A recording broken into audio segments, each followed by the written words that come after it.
한번 쭉 같이 한번 쭉 같이 읽는 것도 의미가 있겠다 싶어서 거의 손 안 대고 그냥 요약을 좀 해보았습니다. 분량을 지난 시간에 좀 많이 했는데 지금 이제 제가 조금 이따 요약한 걸 보여드릴게요. 조금 방향을 바꿔야 되겠다 생각을 좀 하게 됐어요. 일단 요 챕터는 우리 책이 아니고 불안을 이기는 철학이라는 에, 불안을 이기는 철학, 불안을 이기는 철학. 예, 언제 나왔는지는 작년에 1쇄 됐네요. 근데 벌써 3쇄를 발행했으니까 상당히 많이 팔렸나 봐요. 불안을 이기는 철학, 나를 단단하게 만드는 14번의 스토아 수업, 스토아 철학에 관한 책입니다. 이런 책도 이렇게 많이 팔리니까 3쇄를 찍었다잖아요. 그래서 스토아 학파들이 성경에도 나오잖아요. 스토아 학파들이 스콜라 철학이 어떻게 불안을 다루었는가를 좀 굉장히 현대적인 관점에서 적용하며 자기 주변의 이야기들을 하면서 전개해 나가는 내용인데 그래서 첫 번째 불안과 관련되는 게 당연히 죽음이에요. 그래서 제가 지금 여기 까만색으로 고대 스토아 철학자들은 위험한 시대를 살았다. 출산하는 과정에서 산모와 아이가 사망하는 일이 다반사였고 질병으로 죽는 사람도 많았다. 극심한 불평등과 노예 제도도 문제였다. 세네카처럼 정계에 발을 담갔다면 본인을 죽이려거나 추방하려는 적을 끊임없이 경계해야 했을 것이다. 세네카는 실제로 2번 추방당했고 종국에는 자신을 개인 교사로 고용했던 네로 황제에게 자살하라는 명령을 받고 생을 마감했다. 한치 앞을 내다볼 수 없는 시기에 마음의 평정을 유지하기 위해 스토아 철학자들은 현실을 직시해야 했다. 그 현실은 곧 사람은 죽기 위해 태어났으며 언젠가는 죽으리라는 점이었다. 죽음입니다. 최초의 불안. 그러면 대안은 뭔가? 스토아 철학자들은 죽음을 직시하라. 한 번 죽는다는 사실을 고백하라. 그래서 그걸 직시하라. 그다음에 유명한 메멘토 모리 이야기를 또 하고 있어요. 결국 죽음이라는 것이 우리 인간에게 본연적인 불안을 자아내는 첫 번째 아닌가. 그 스콜라 철학자들 이야기를 조금 소개를 해놨던데 우리는 조금 다른 관점이죠. 그래서 이런 스토아 철학 같은 경우는 불안과 죽음, 실존 이해가 잘 되잖아요. 그런데 이 키르케고르의 불안은 이거 정말 정말 심오하다라고 말을 할 수밖에 없는 정신세계가 읽고 또 읽어도 상당히 이해하기가 아주 난해한 그러한 부분이라고 생각이 듭니다. 지금까지 우리가 한 거라면 정리를 해봤습니다. 원지회의 전제로서의 불안. 네. 그래서 우리가 지금까지 요약한 게 원죄의 개념에 대한 역사적인 시사.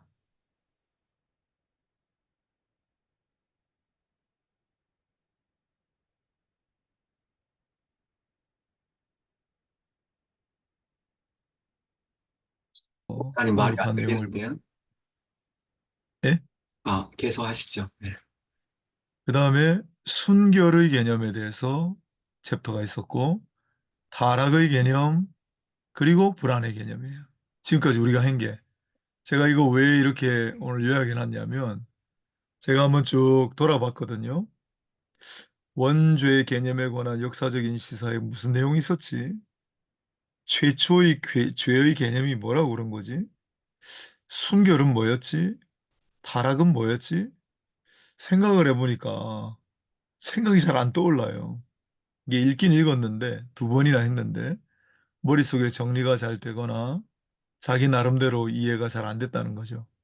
제가 그러니까 발제한 사람이 아마 이게 듣고 계신 분들도 다 마찬가지 아니겠는가. 그래도 앞에서부터 다시 보고 할 시간은 없고 그냥 이런 걸 우리가 쭉 논리적으로 지금 진행해 왔다는 거. 번죄 개념에 대한 역사적인 시사, 최초의 죄, 순결이란 무엇인가, 타락이란 무엇인가? 그리고 불안이란 무엇인가? 왜냐하면 이 개념들이 뒤에도 계속 나와요. 그래서 앞부분을 조금 참고를 해야 되지 않을까 생각을 하고, 지난 시간에 불안의 개념을 마지막으로 했거든요. 불안의 개념이 뭐라고 했습니까? 제가 이거는 좀 요약을 했습니다. 바로 지난 시간 거라.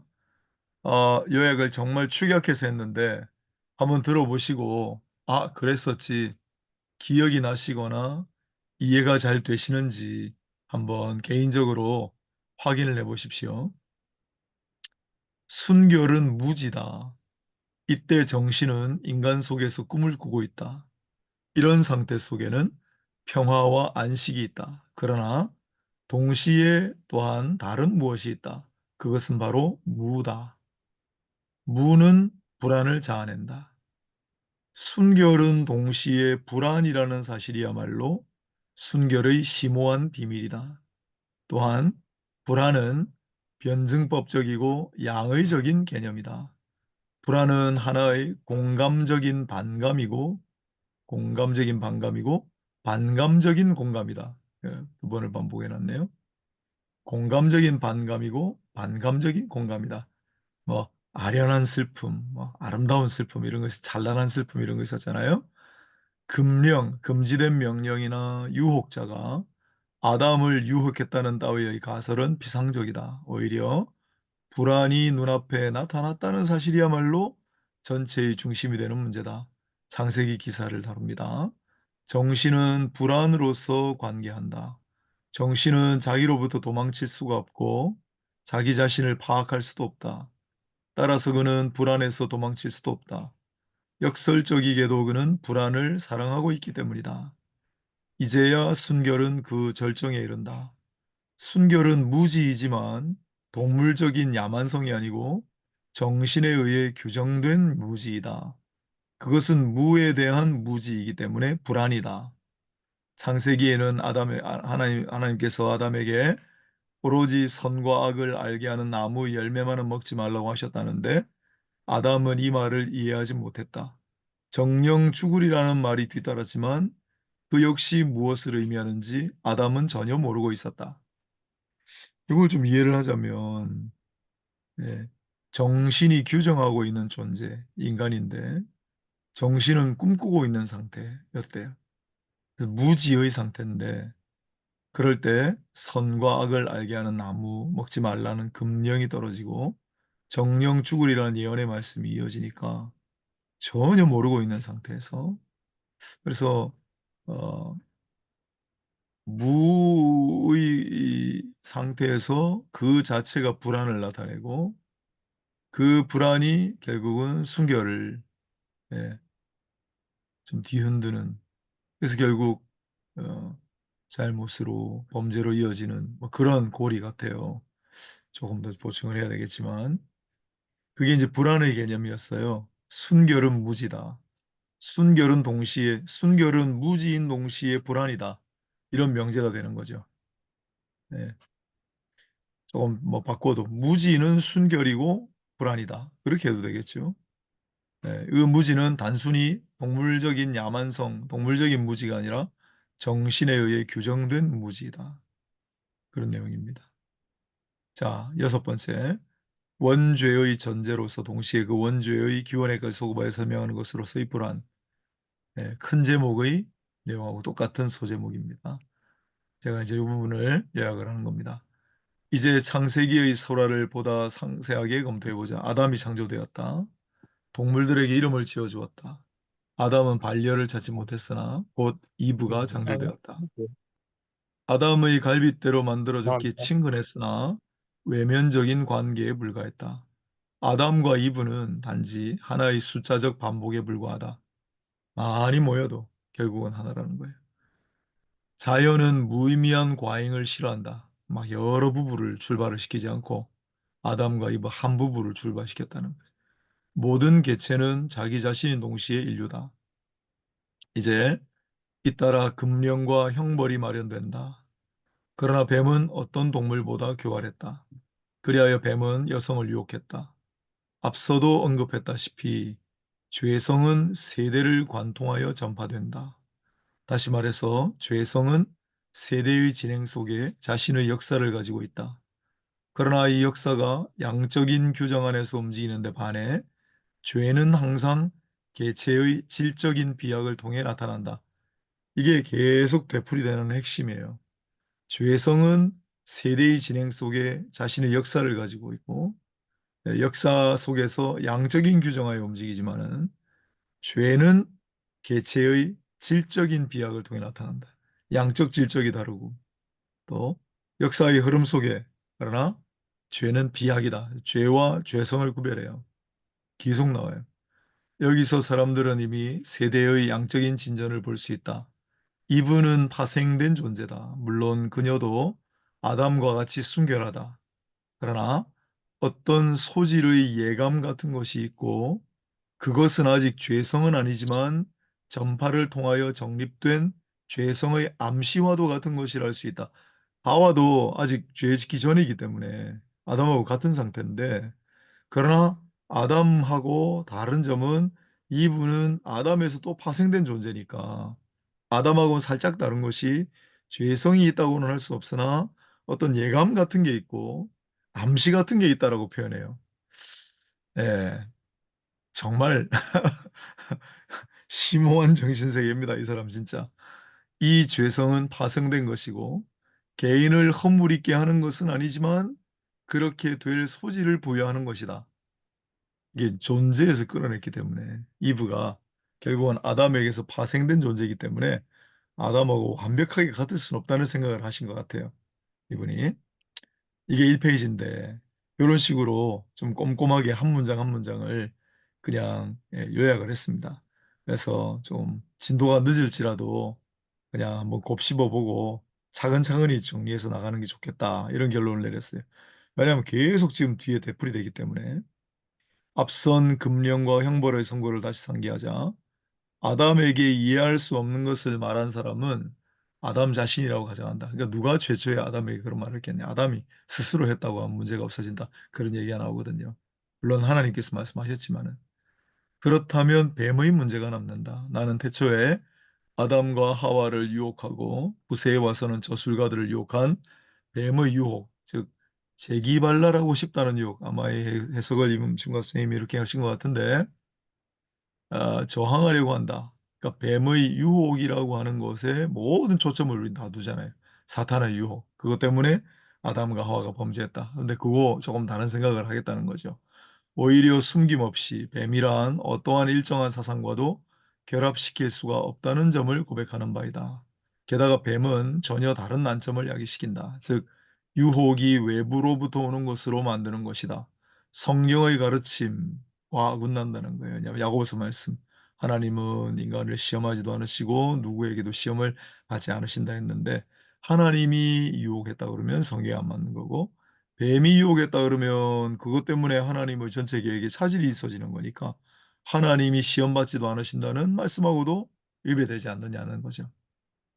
그래서 외부로부터의 유혹에 모든 원죄, 죄의 근원이 있다라고 하는 일반적이고 통념적인 생각에 조금 도전을 하는 케르케고르입니다.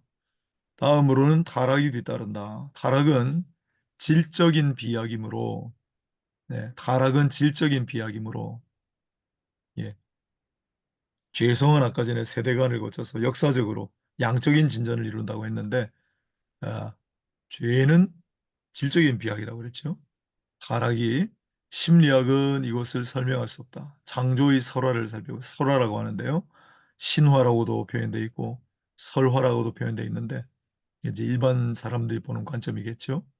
우리가 이제 만약에 쓴다면 장세기의 기사를 살펴보자 이렇게 했겠죠. 결과는 이중적인 것이었다. 즉 죄가 세상에 왔다는 것과 성적인 것이 정립되었다는 그것이었다. 그러나 이 둘은 하나가 다른 하나로부터 분리될 수 없다. 그래서 이 성적인 거, 성욕, 정욕 이걸 굉장히 강조를 많이 하던데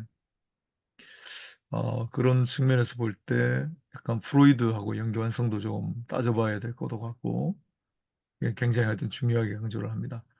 이 사실은 인간의 근원적인 상태를 설명하기 위해 극히 중요하다. 성의 구별은 타락 이전에도 현존하고 있었지만 남자 여자니까 무지하였으므로 결국 구별은 현존하지 않았다고 가정한다. 아무것도 몰랐잖아요. 순결한 상태에 있어서 아담의 정신은 꿈을 꾸고 있는 정신이었다. 따라서 종합은 정신에 의한 영과 육의 종합을 가리킵니다. 현실적인 것이 아니었다. 꿈꾸고 있었으니까. 동물의 세계에서 성의 구별은 본능적으로 발전하지만 인간은 종합이기 때문에 성을 그러한 본능적으로 가질 수는 없는 거죠. 그러나 종합을 정립하기 위해 우선 정신은 종합을 철저하게 분리해야 한다. 이때 감성적인 것의 극한이 곧 성적인 것이다. 인간은 정신이 현실적이 되는 그 순간에야 이 극한에 도달할 수 있다. 그 이전의 인간은 동물도 아니지만 본래적 의미의 인간도 아니다. 꿈꾸고 있는 상태.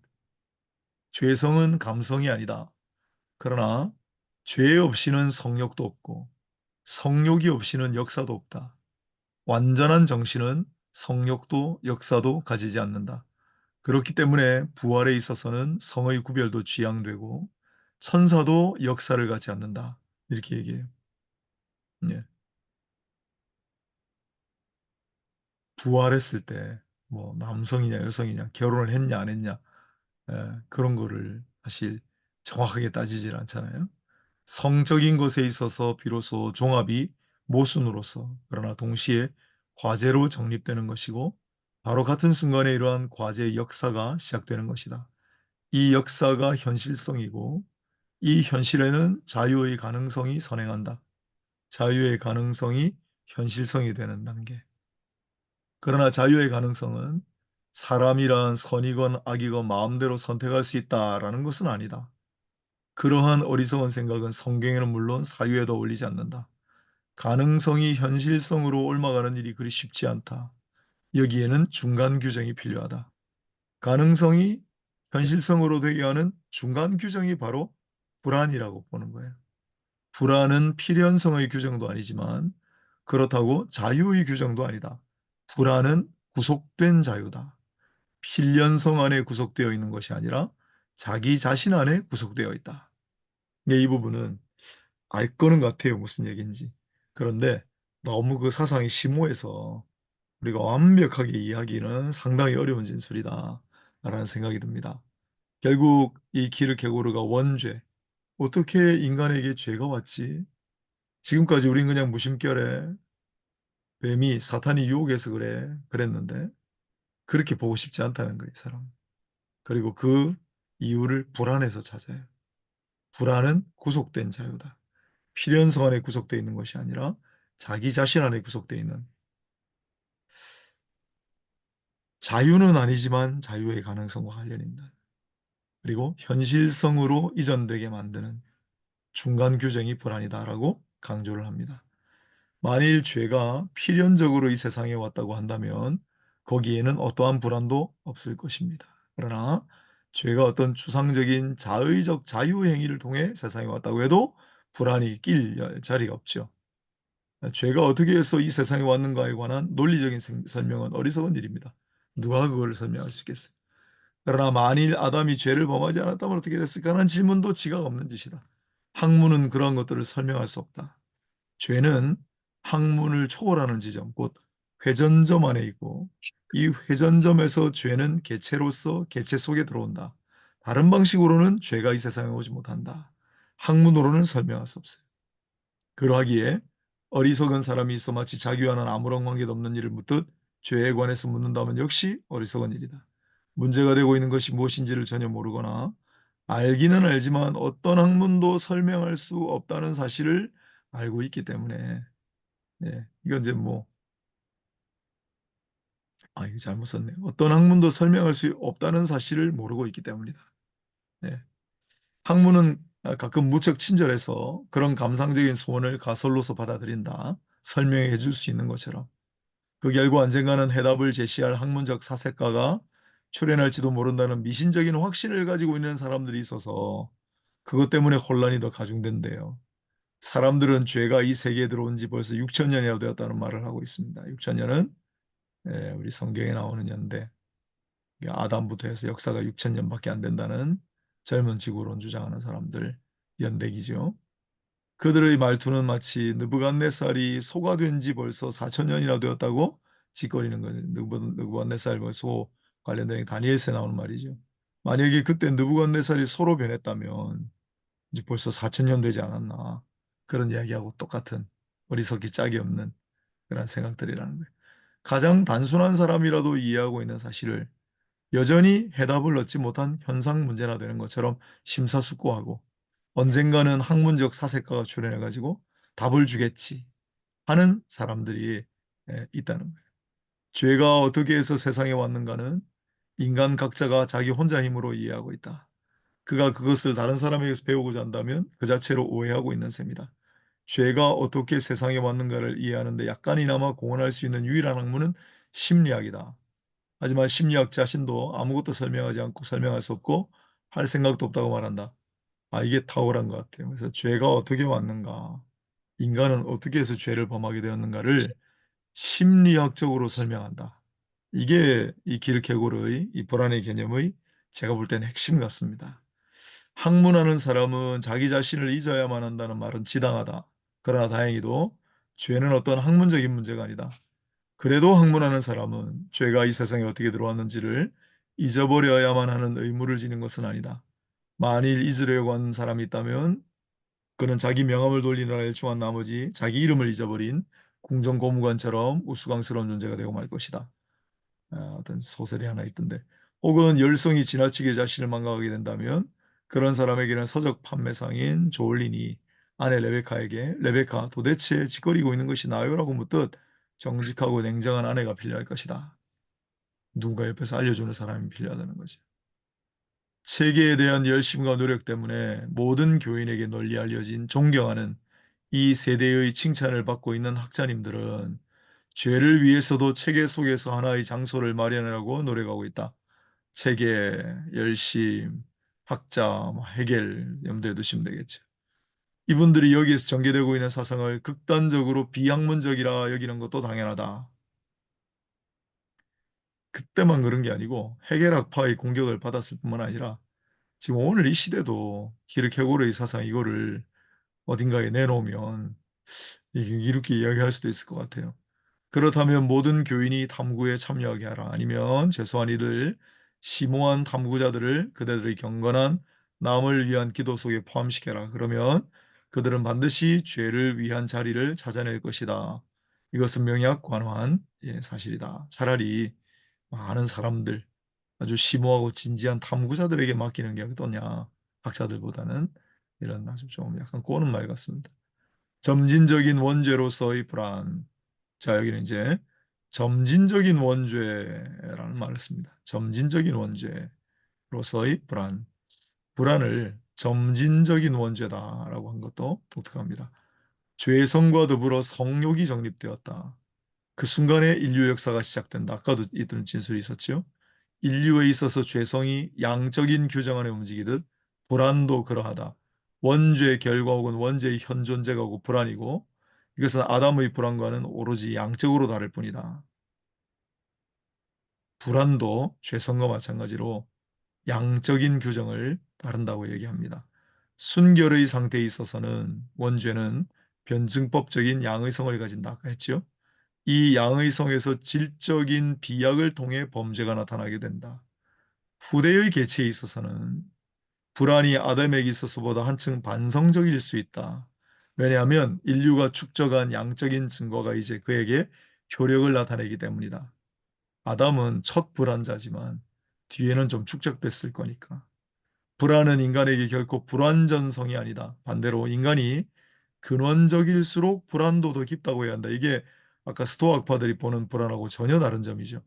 스토아학파는 인간은 연약하고 죽을 수밖에 없는 존재이기 때문에 불안하다는 거예요.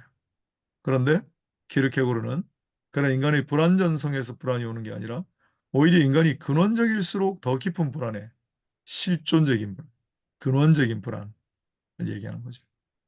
인간은 인류 역사 속에 들어오는 이상 그의 개체적인 생활의 기초가 되는 죄성이라는 전제를 자신의 것으로 만들어야 하기 때문이다. 그러므로 죄성은 한층 커다란 힘을 가지고 원죄는 커가고 있다. 이것도 한번 잘 보십시오. 죄성은 죄성이 뒤로 갈수록 양적인 규정에 의해서 커다란 힘을 가지게 된다는 이해가요. 그러면 원죄도 그와 같이 커져가는가 얘기를 합니다. 후세의 개체 역시 아담처럼 정신에 의해 지탱되어야만 하는 하나의 종합이다. 영혼과 육신의 종합이었죠. 그러나 이 종합은 파생된 것이고 그런 한에 있어서 인류 역사는 그 속에 함께 정립되어 있다. 이것이 그 후세의 개체에 있어서 불안의 증감을 설명해 준다. 그러나 그 이 불안은 죄에 대한 불안이 아니다. 왜냐하면 선과 악의 구별은 이 구별이 자유의 현실화와 더불어 비로소 생기는 것이므로 존재하지 않기 때문이다. 아담은 아예 선과 악의 구별을 몰랐잖아요. 그러니까 그걸 선택함으로 말미암은 죄로 인한 불안은 아닌 거죠. 불안이 먼저 있는 거죠. 비록 이 구별이 존재한다 할지라도 그것은 단지 막연한 예감된 표상으로 존재할 따름이고 이 예감된 표상은 인류 역사가 진행함에 따라 다시금 그 의미가 커지기도 하고 적어지기도 한다. 임 선생님이 표상이란 말을 써놔가지고 표상. 표상은 쇼펜하우어 철학의 핵심입니다. 표상. 감각적 표상. 예, 인간이 예, 아무튼 이게 예감된 표상이라고 해놓으니까 표상도 어려운데 예감된 표상이라고 해놓으니까 더 어려운 말을 써놨는데 아무튼 부대의 개최에 있어서 불안이 인류가 역사에 참여함으로써 한층 반성적이 된다고 했죠. 부대의 개최에 있어서는 불안이 집적되었기 때문에 더 반성적이 된다. 불안이 이제 다른 의미에 있어서 세상에 온 데 원인이 있다고 생각되어야 한다. 그런데 이 역사는 습관에 비유할 수 있다. 이 습관은 제2의 천성이지만 결코 새로운 질이 아니라 양적인 진전이다.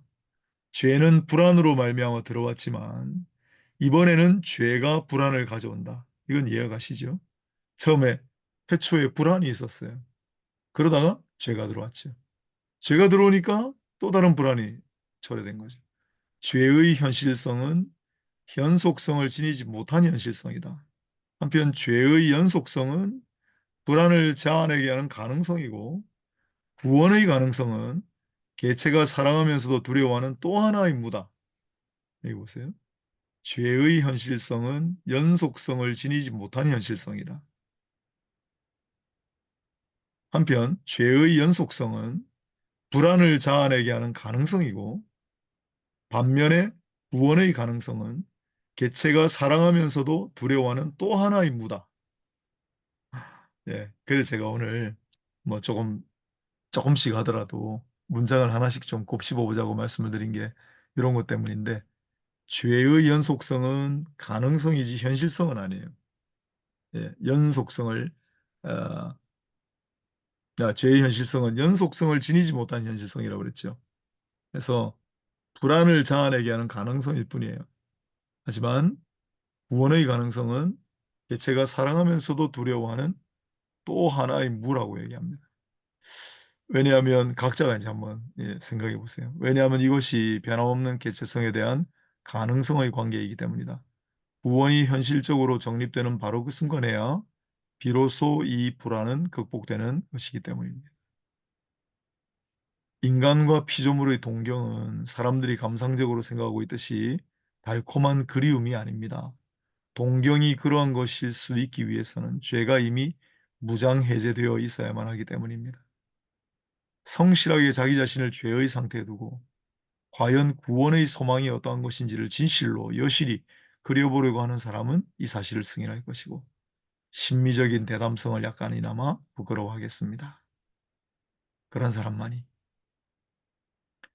오로지 소망만이 문제인 한에 있어서는 죄는 인간 안에서 여전히 힘을 가지고 있고 따라서 죄는 소망을 적으로 간주합니다. 여긴 소망이라고 아까 여기는 예.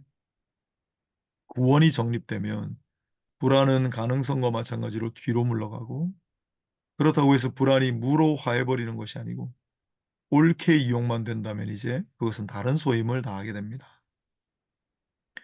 죄가 초래하는 불안은 개체가 스스로 죄를 정립할 때 비로소 실존하게 되는 것이지만 그럼에도 불구하고 그것은 인류의 양적 역사 속에 희미하게 현존하고 있습니다.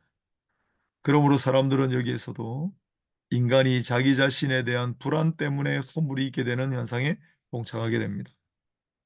예, 죄가 들어오면 그로 말미암은 불안이 실존하지만은 그러나 이때까지의 생각, 즉 내 불안 때문에 허물이 범죄가 존재하지 않는가 하는 생각도 여전히 인류 양적 역사 속에 희미하게 현존하고 있다는 것.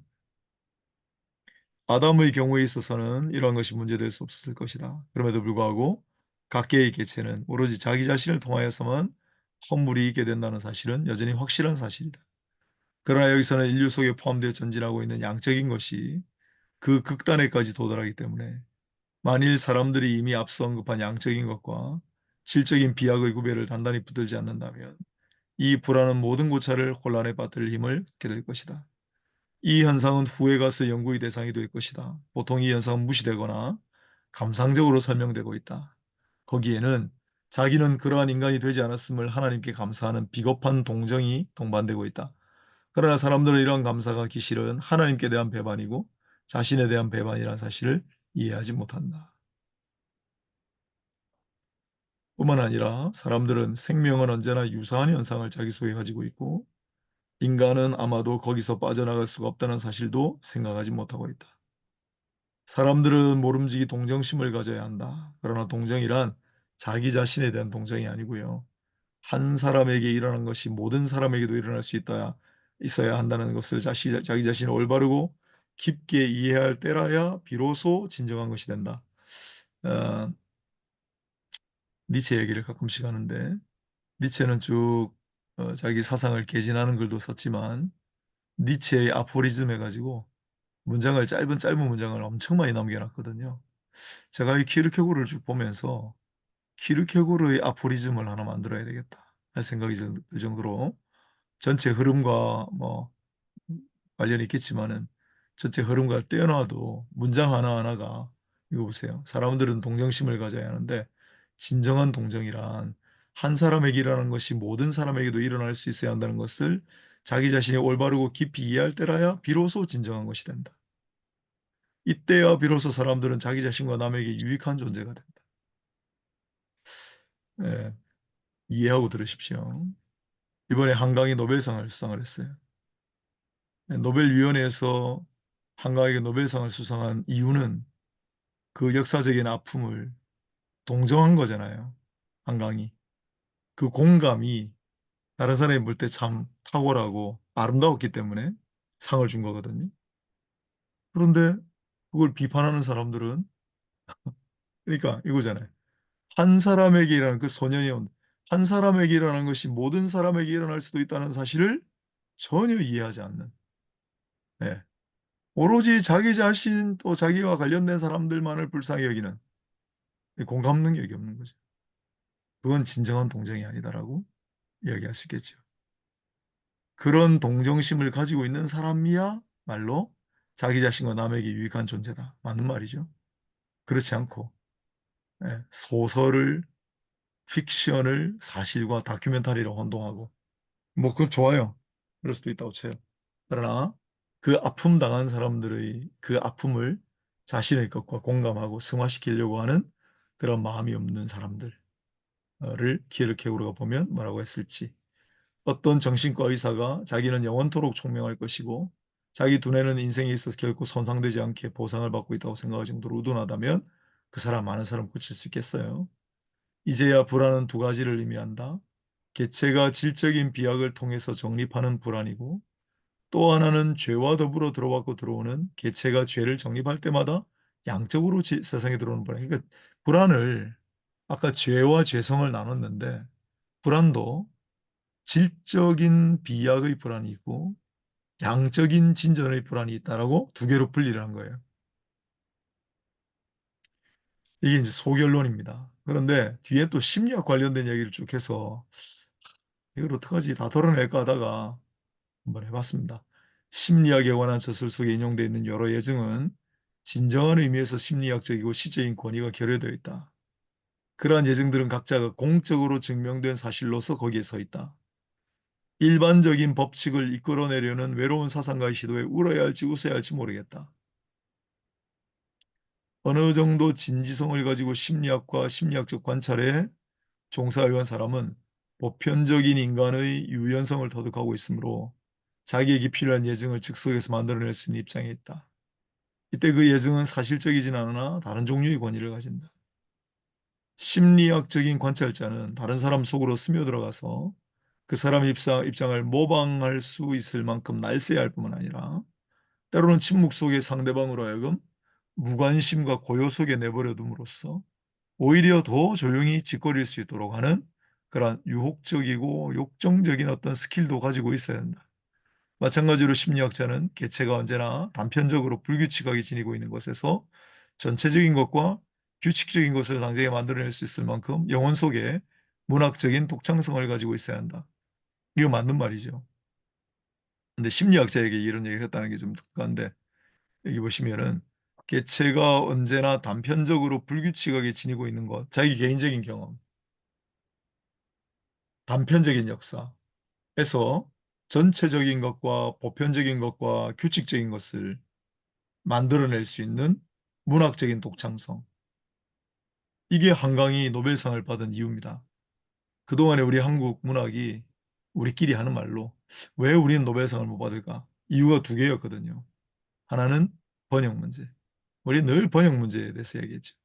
또 하나는 바로 이 보편성이었습니다.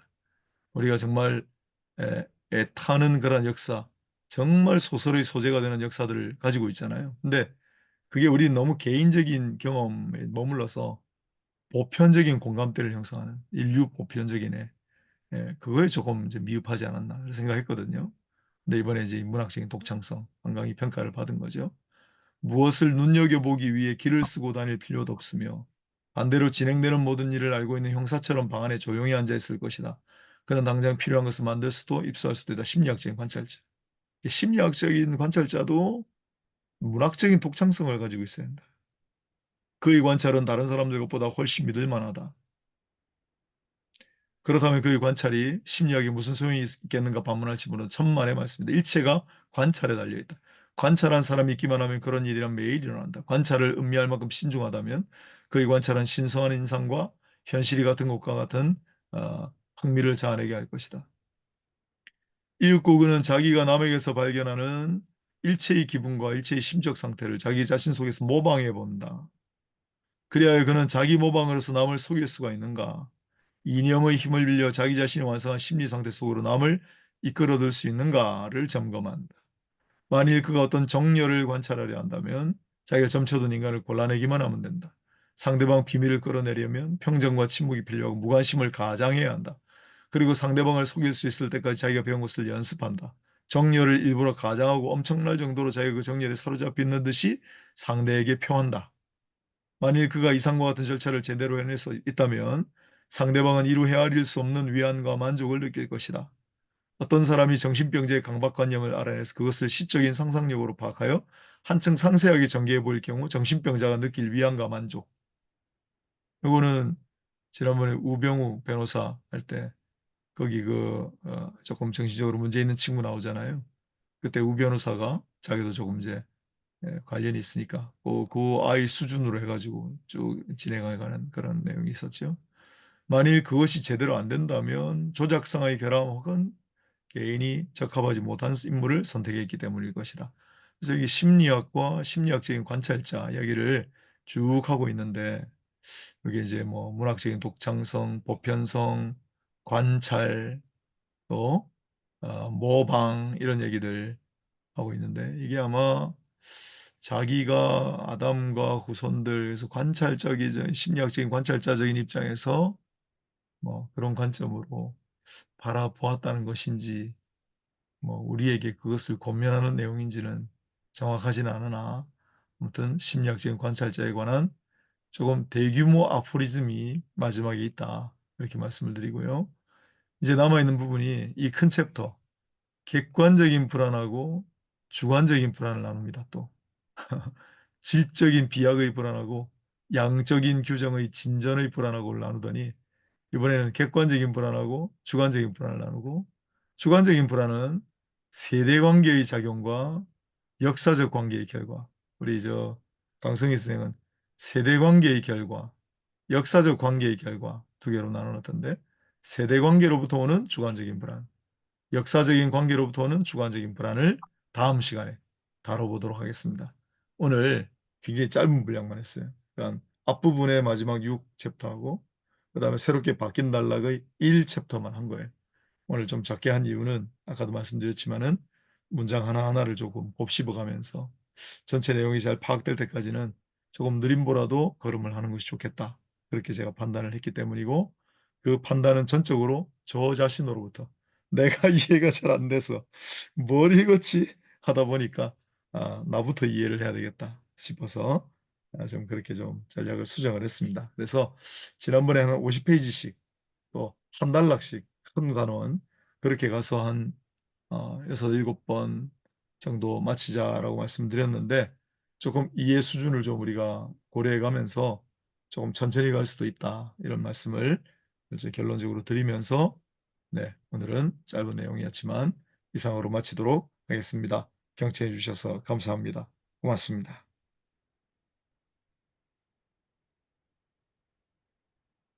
네, 너무너무 수고하셨습니다. 네, 그래도 목사님께서 다정하게 잘 읽어주시니까 아, 감성적으로라도 와닿는 것들이 있는 것 같습니다. 너무 글쎄 감사합니다. 읽고 눈으로 보는 게 나아요. 혼자 보는 것보다 또. 예. 어, 네, 우리 이창호 목사님, 환영합니다. 네, 예. 예, 이 영역에 대해서 조금 이창호 목사님께서 읽고 이해한 어떤 음, 내용이 좀 정리된 게 있으면 간단하게 한번 메인 아이디어와 약간 부연 설명 정도를 좀 부탁드립니다. 예. 사실 이제 지금 목사님이 하신 내용이 가장 중요하고 여기가 이해가 안 되면 사실 앞으로 나가도 음, 별 의미가 없을 것 같거든요. 그래서 서문하고 제가 일장이 가장 어렵다고 생각했던 이유 중에 하나가 이제 그런 게 있었는데 제가 좀 자료가 정리된 게 하나 있는데 이거를 어떻게 할까 지금 고민 중에 있거든요. 예, 그래서 그 별도로 작업을 할지 아니면 최소 한 15분, 20분 걸릴 것 같고요. 음, 예. 어떻게 할까요? 한 15분 정도 시간을 할애해서 한번 첨언을 들어볼까요? 이거 파일인가요? 예, 예, 파일이 한글 있습니다. 파일 같은 건가요? 파워포인트 작업을 좀 해놨거든요. 네, 네, 파워포인트예요? 네. 예, 예. 그러면 예. 뭐 네. 예, 그러면, 그러면 최대한 빨리 예. 한번 요거를 진행을 해보겠습니다. 아니 뭐 너무 급하게 안 하셔도 돼요. 오늘 다 네, 못하면 오늘 다 못하면 다음 시간에 또 하고요. 이거 뭐 맞습니다. 우리가 뭐 이건 뭐 기말 레포트 내고 뭐 논문 지금 마감 시간 있고 한 거 아니잖아요. 예. 예, 예, 알겠습니다. 그러면, 예, 우리 그러면 홍 목사님 자료 내려주시고요. 우리 이창호 네. 목사님 자료 공유 또 해주시겠습니다. 혹시 보이시나요? 아직, 예, 예, 이제 보입니다. 예, 그 일부 6절 내용을 간단하게 정리를 하긴 했는데 이게 필요할 것 같아서 한번 좀 만들어 봤습니다. 그 해겔의 종교 철학 강의를 좀 미리 이해하시면 좋을 것 같은데 그 해겔의 종교 철학 강의에서 이렇게 주장을 했대요. 각 주를 제가 공부를 해보니까 유혹은 이 시험은 외부로부터 온다고 해겔이 얘기를 했고 뱀의 유혹은 외부의 영향으로 간주가 됐대요. 근데 키르케고르는 이거를 이제 반대를 하는 건데 그 성경적인 그 시험은 내재적으로 주어지는 거다. 그래서 외부에서 온다면 야고보서 1장 13절에서 14절과 정확히 충돌을 한다고 주장을 하는 거라고 이야기를 합니다. 그래서 자신의 욕망에 이끌려서 그 유혹을 받은 거다라고 해석을 해야지. 그렇지 않으면 이 창세기 얘기도 문제가 있다. 이게 이제 결론적으로 이 부분은 얘기를 하는 거 있는 거고요. 그래서 그 원죄의 결과가 결국 이제 타락인데 그 여기서 제가 이제 저도 이 단어로 굉장히 고민을 많이 하고 있는 단어가 저 덴마크어로 스쿨디우라는 단어인데요. 요게 이제 대부분의 많은 그 번역서들이 전부 다 사실은 이 단어를 순진함으로 번역을 했습니다. 그런데 키르케고르의 다른 작품에 보면은 유죄인과 무죄인가라는 그 강화가 있는데 그때 그 유죄인가 무죄인가가 스쿨디우, 이크 스쿨디우로 돼 있거든요. 그이 스쿨디라는 단어를 기독교적으로 얘기하면은 이게 그냥 순진함으로만 생각할 수 있는 단어는 아니라고 저는 개인적으로 생각이 들고요. 그래서 이 영과 육과 정신과의 관계에서 이걸 논하고 있기 때문에, 그리고 나중에 이제 뒤로 가면은 이게 시간과 영혼과 순간 개념으로 이게 요약이 되거든요. 그래서 요 삼분법은 꼭 이 기억을 하고 계셔야 될 것 같고요. 그리고 영과 육이 분리할 수 없는 이 모순 관계가 여기서 나옵니다. 그래서 인간의 영에 의해서 지탱되는 영혼과 육의 종합이 아니었다면 성적인 요소가 죄성과 함께 들어온 일도 없었을 것이다. 그래서 여기에서 단순하게 성별의 차이가 죄 타락 이전에도 존재했다고 가정하겠다. 다만 그 차이는 아직 무지 속에 있었기 때문에 실제로는 존재하지 않았던 것이라고 할 수 있다라고 하는 게 창세기 2장 25절에 대한 주해랍니다. 그 각주로 보면은. 그래서 이 얘기들은 다 성경 주해와 함께 같이 볼 필요가 있을 것 같다는 생각이 들고요. 그래서 제가 내린 결론이 이겁니다. 무지는 곧 무의식이다. 무지로 설명이 된 거는 실제로 아직 그 잠재적으로 드러나지 않는 그 무의식적 차원으로 이해만 해야 된다고 하는 게 저 개인적인 생각이고요. 그래서 학습된 죄를 말하는 게 아니다. 이거는 어떤 뭐 이게 사실 니체하고도 사실 연관이 될 수 있는 부분들이 있는데, 니체는 인간의 양심도 길들여진다고 설명을 하거든요. 그거 되기 이전 상태라고 보시면 될 것 같습니다. 그래서 그 이질적인 존재인 인간이다. 인간은 원래 이질적인 그런 게 있는데 영과 육의 종합이기 때문에 그렇다. 그래서 이 순진함을 결백함이나 무죄 상태로 제가 이게 한번 생각을 해봤고요. 아담은 영으로서 꿈꾸는 영이다. 그래서 이 정신도 기독교 안에서는 이게 영이거든요, 원래는. 그래서 이 종합은 실제, 이 현실이 아니었는데, 왜냐하면 연결고리가 되는 영이 아직 영으로서 설정되지 않았기 때문에. 그 동물에게는 본능적으로 성적 차이가 발달할 수 있지만 인간은 이러한 방식으로 성적 차이를 가질 수 없다. 왜냐하면 이게 영이라고 하는 게 나중에 찰스 벨린저 교수님도 그런 얘기를 하거든요. 인간과 동물의 가장 큰 차이를 얘기하라 그러면 인간은 정신이 있는데 그 동물은 정신이 없다는 거죠. 이제 그래서 그런 차이점을 가지고 논하는 부분들도 있습니다. 간단하게는 이렇게 넘어가겠습니다. 그래서 영이 이 정신이 된다는 것, 정신이 현실이 된다는 것은 무의식의 의식화다. 이렇게 제가 좀 설명을 해놨습니다. 예, 영이 현실이 돼서 내가 이 정신을 가진 존재라는 걸 의식한다는 건 결국 이 무의식을 의식화시켜 나가는 걸로 이해하면 좀 낫지 않을까. 그래서 이 현실성의 의미도 굉장히 중요한데, 이 현실성은 그 이전의 가능성이 존재했고, 그 가능성은 선이든 악이든 선택할 수 있는 문제가 아니라 할 수 있는 능력이다. 이렇게 정의를 하고 출발합니다. 그래서 이 최초의 종합은 모순으로 나타나고 그 종합이 과제를 얻게 되면 역사가 시작된다고 설명을 합니다. 그래서 이 설명은 좀 굉장히 중요한 설명인 것처럼 보여지는데, 왜냐하면 영과 육의 종합은요, 언제나 모순적이거든요. 그래서 인간은 성적인 걸 예를 들어서 추구하면서도 정신적인 걸 추구하는데 이게 굉장히 어떤 모순적인 측면이 있는 것처럼 보여집니다. 처음에는 최초에는 이게 모순으로 나타나지만 이게 이제 이 종합은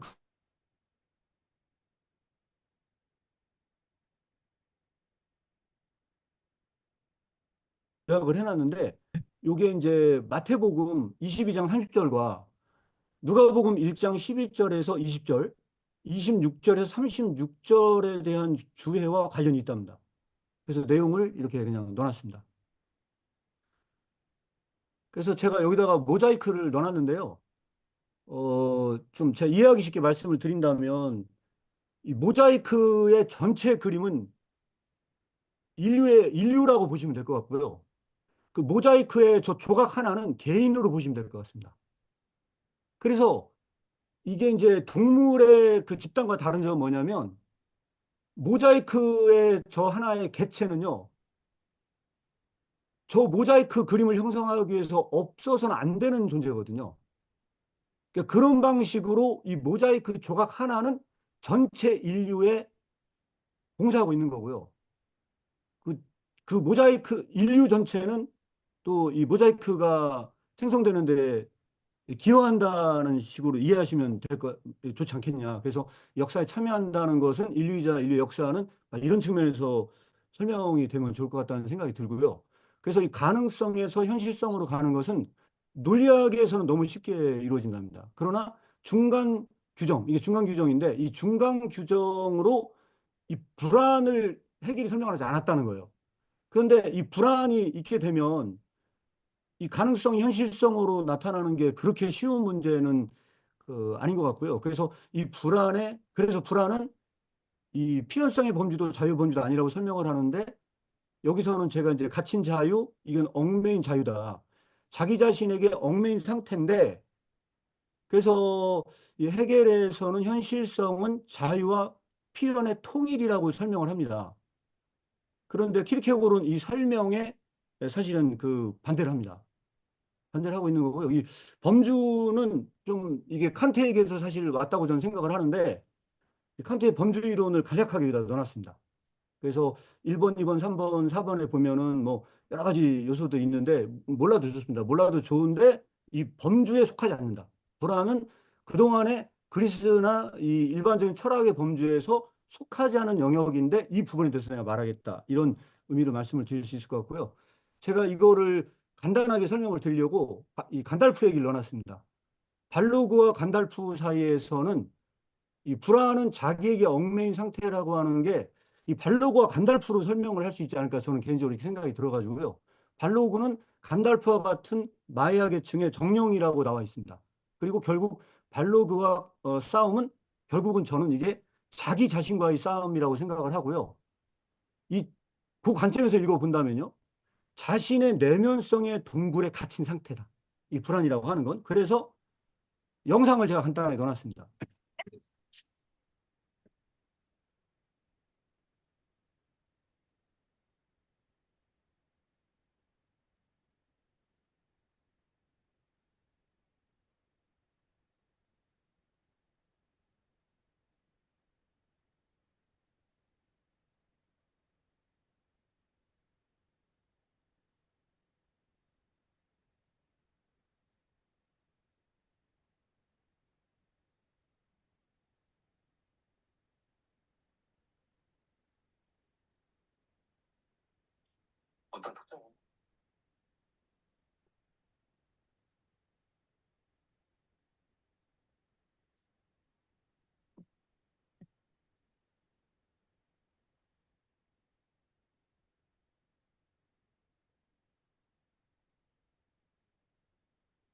And sentence yield the flame of our love.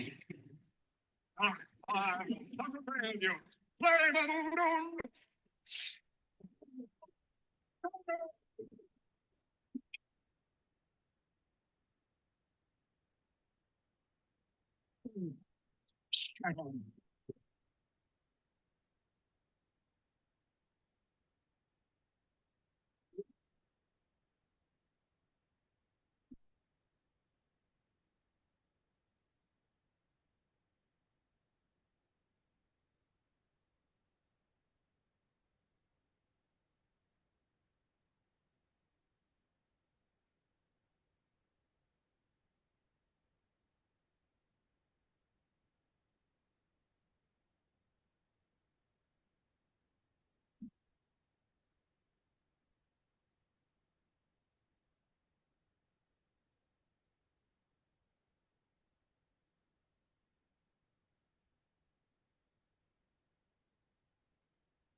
영상 간단히 여기까지만 시청을 하겠는데요. 제가 이제 저걸 넣어놓은 이유가, 어, 이, 키르케고르는 그런 얘기를 하거든요.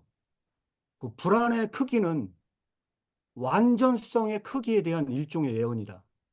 라고 설명을 하거든요. 그 완전성의 크기에 대한 일종의 예언이라고 하는 게, 간달프가 싸운 것은, 저는 이 관점에서는 자기 자신과 싸웠다고 생각을 합니다.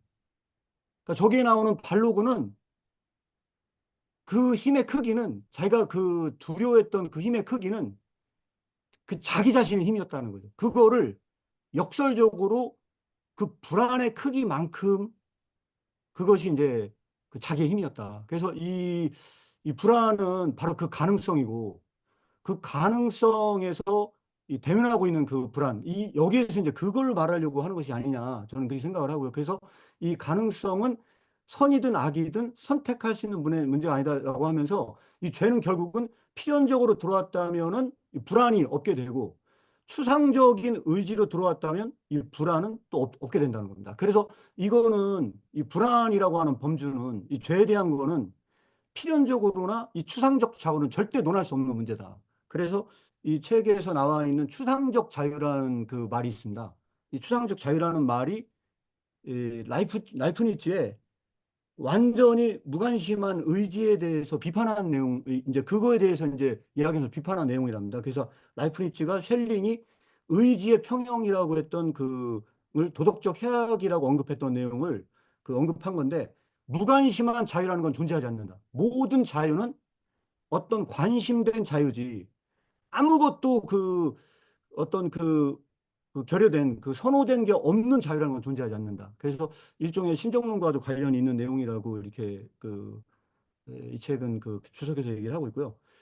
그 마지막으로 요거 하나만 더 설명을 드리겠습니다. 아담이 죄를 짓지 않았다면 이라고 하는 이 질문은 그 당시에 교리학에 굉장히 중요한 주제였답니다. 그래서 그 교의학 핸드북이라는 책뿐만 아니라 우스테리의 바울 학설의 개념에 대한 발전이라는 내용도 전부 다 이 주제였는데요. 이 이야기의 결론입니다. 이 얘기의 결론은 뭐냐면 학문의 이 질문을 던져야 아무 소용이 없다. 결국은 이 원죄의 문제는 학문적인 내용을 가지고 다룰 수 있는 문제가 아니다. 그래서 지혜로운 LG와 같다. 학자들은 다 지혜로운 LG와 같다. 그래서 학자는 자기 자신을 잊어야 한다고 얘기하지만 죄는 결코 학문적인 문제가 아니다. 이거는 나 자신을 제외시킬 수 없다. 뒤에도 이제 이 주제가 계속 나오거든요. 그래서 학문적 고집으로 자기를 망각하고 죄를 설명하는 사람은 마치 자신의 명함을 건네려다가 자신의 이름을 잊어버린 저 고문과 같다. 결국은 불안의 문제는 자기를 제외하고 논할 수 없는 문제가 이제 이 이야기의 결론이고요.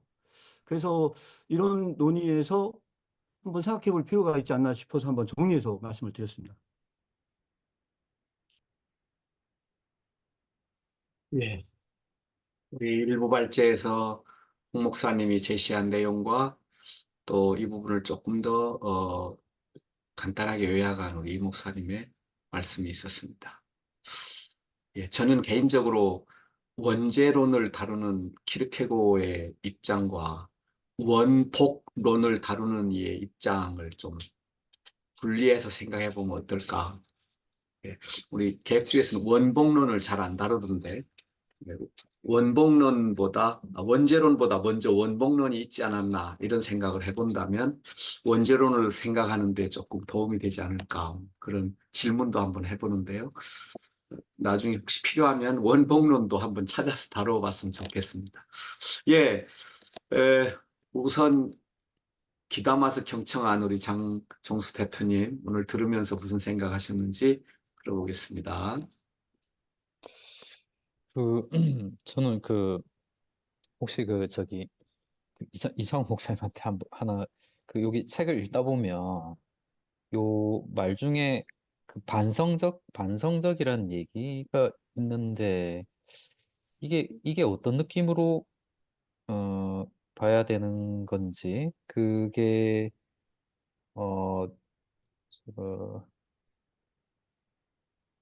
그러니까 여기 보면은 그런 내용이 있거든요. 이게 지금 요쪽에 오늘 두 가지 섹션을 했는데 1-6번 말고 불안 이해 점진적인 원죄로서의 불안 그쪽 내용 중에 보면은 후대의 개체에 있어서의 불안이 인류가 역사에 참여함으로써 한층 반성적이 된다는 것은 뭐 이게 뭐 반성적이 된다 이런 얘기가 되게 많이 나오더라고요. 그래서 그 이걸 어떻게 혹시 조금 이해를 해야 되는 건지 조금 싶었거든요. 그러니까 아담하고 조금 다르다. 아담과 이후 개체의 불안이 조금 다르다. 그다음에 이제 계속 이제 그 불안이 어떤 역사적으로 죄성과 불안이라고 하는 게 계속 이제 역사적으로 들어오는데 그게 이제 그거는 양적인 것이고 실제 죄는 개체 안에서 질적인 비약으로 일어나는 거다라고 이야기를 하면서 아담의 불안과 이후에 있는 세대의 불안이 좀 다른 점이 이후 세대의 불안이 훨씬 반성적이다 이런 얘기를 하더라고요. 그게 불안이 아니, 더 진하다, 강하다 이런 제가 볼 얘기인지. 때는 예. 그 C.S. 루이스의 고통의 문제가 좀 설명이 될 것 같다는 생각이 들거든요. 근데 그 내용이 뭐냐면, 음, C.S. 루이스는 하나님이 존재하는 거를, 만약 하나님이 계시다는 걸, 하나님의 존재를 알고 싶으면 인간의 세계로 가지 말고 자연의 세계로 가라고 추천을 합니다. 왜 가야 되느냐? 그래서 누멘적 감정이라는 걸 설명을 하면서 인간 세계로 가면 하나님이 계시지 않을 것 같다는 생각이 든다는 거예요. 왜 그러냐면 너무 죄악이 많대요. 인간 세상은 죄가 너무 많아가지고 진짜 하나님이 존재하는가에 대해서 의문이 들 정도라는 거예요. 근데 자연 세계의 신비를 보게 되면 하나님이 없을 리가 없다. 아, 하나님은 진짜 음, 존재할 수밖에 없다라고 하는 그런 확신을 갖게 될 수 있는 그 자연의 경이가 약간의 어떤 누멘적 감정이라는 측면에서 설명하려고 하는 듯한 그 제가 얘기를 본 게 기억나거든요. 그런데 만약에 이 불안의 개념으로 얘기를 한다. 그러면 오히려 죄 문제에 대해서 반성적이 된다는 건 아담의 최초의 아담에게서는 죄성이 그리 명확하지가 않은데 나중에 뒤에 가면 그런 얘기가 나오거든요. 점점 더 뒤로 가면 갈수록 이게 파생이 됩니다. 그 이 파생이 돼서 이게 어떤 불안이 그 이제 이후의 불안입니다. 그러니까 여기서 두 가지로 나눠서 제가 볼 때 생각하시면 좋은데 키르케고르는 여기서 어거스틴을 추천한 이유 중에 하나가 뭐냐면 어거스틴만 원죄를 결과로서의 원죄와 그 원인으로서의 원죄를 구분했다고 얘기를 하거든요. 그래서 이 이후에 점진성에 대한 설명은요. 이후에 일어나는 불안이라고 보시면 될 것 같고요. 이 불안은 역사적으로 그리고 반성적으로 객관적인 팩트에 의해서 점점 더 그 데이터가 많아져요. 그래서 그냥 이성적으로 다 이해가 가. 아, 인간의 죄가 너무 많구나. 라고 음, 하는 것이 그 반성적이라는 개념이 그런 것으로 저는 읽혀지거든요. 그래서 이게 음, 나중에 객관적 불안이 됩니다. 그래서 죄성과 객관적 불안은 사실은 제가 볼 때 한통속이고요. 그, 홍석준 목사님이 이렇게 만들어주신 뭐냐면 하나는 개체가 질적 비약을 통해 정립되는 불안이라고 얘기했거든요. 음, 이거는 질적 비약에 의해서 정립되는 불안은 주관적 불안과 관련이 있는 것 같고요. 다른 죄와 더불어 들어오는 그 개체가 죄가 정립 때마다 양쪽으로 세상에 음, 들어오는 이 불안은 객관적 불안으로 연계되는 것처럼 저는 이게 이해를 했습니다. 그래서 이게 어느 정도 연계가 되느냐? 나중에 뒤로 가면 이렇게 설명을 합니다. 심지어는 자연 속에서도 불안을 발견한대요. 음, 왜냐하면 이게 로마서에 대한 주석인데 그 자연이 인간의 원죄 때문에 신음을 합니다. 그래서 그 자연이 하나님의 자녀가 나타나기를 고대하며 기다린대요. 이거는 전부 다 객관적 불안에 대한 설명입니다. 문제는 뭐냐? 음, 그럼 그거는 진짜 불안이 아니고, 그러니까 이거는 그렇다고 해서 한 개체가 진짜 질적 비약에 의해서 제가 들어오지 않는다는 거. 피르케는 항상 그 주장을 음, 하는 거거든요. 음, 언제나 그 개체성 자체로 연관되지 않는 한 기독교의 불안은 절대 설명이 안 된다는 그 설명으로 저는 읽혀져서 예, 음. 이해를 했습니다. 네. 그렇죠. 어떻게 음, 장 대표님 뭐 질문에 대한 이해가 됐나요? 네네. 예, 예, 저 너무 잘 됐습니다. 그래서 이제 본인의 어떤 이야기를 의미에서 좀 이야기해 보면은, 보시죠. 예, 이해한 어떤 대로 얘기 의미에, 한번. 아, 네네. 어떤 의미에서 보면은, 그게 아까 이제 우리 책에서 보면은 이제 이브가 파생된 존재라고 나오지 않습니까? 파생된 존재. 그러니까 어떤 소질의 예감, 뭐 그런 죄를 이제 이제 제가 들을 때는 파생된 존재일수록 그러면 사실은 죄에 더 노출이 더 가능한 형태로 해석을 해야 되지 않을까라는 생각도 들거든요. 이브가 그랬다고 한다면 우리도 세대관계에 의해서 계속 파생되고 있는 존재들이니까. 그다음에 죄라고 하는 게 계속 이제 인간 세상으로 들어오지 않습니까?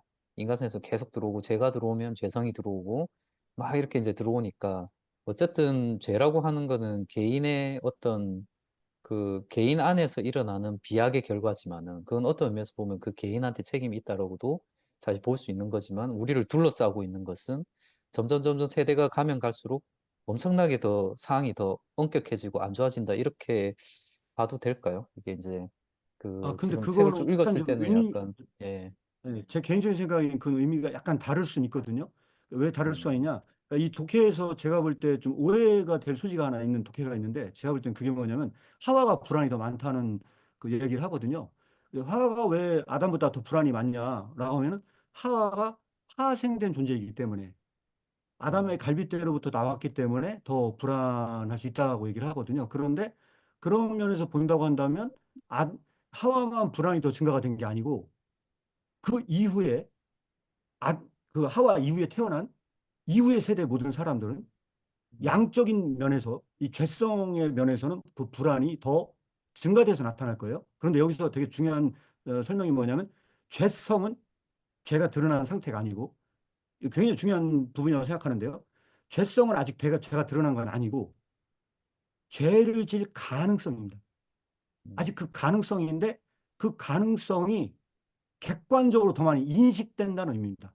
그러니까 객관적으로 더 많이 인식되는데, 이게 나의 그 죄로 진짜 질적 비약을 통해서 내가 진짜 최초의 죄가 들어오는 그 의미는 아니고 단지 그 불안이 그 무의식을 설명해 주고 있어요.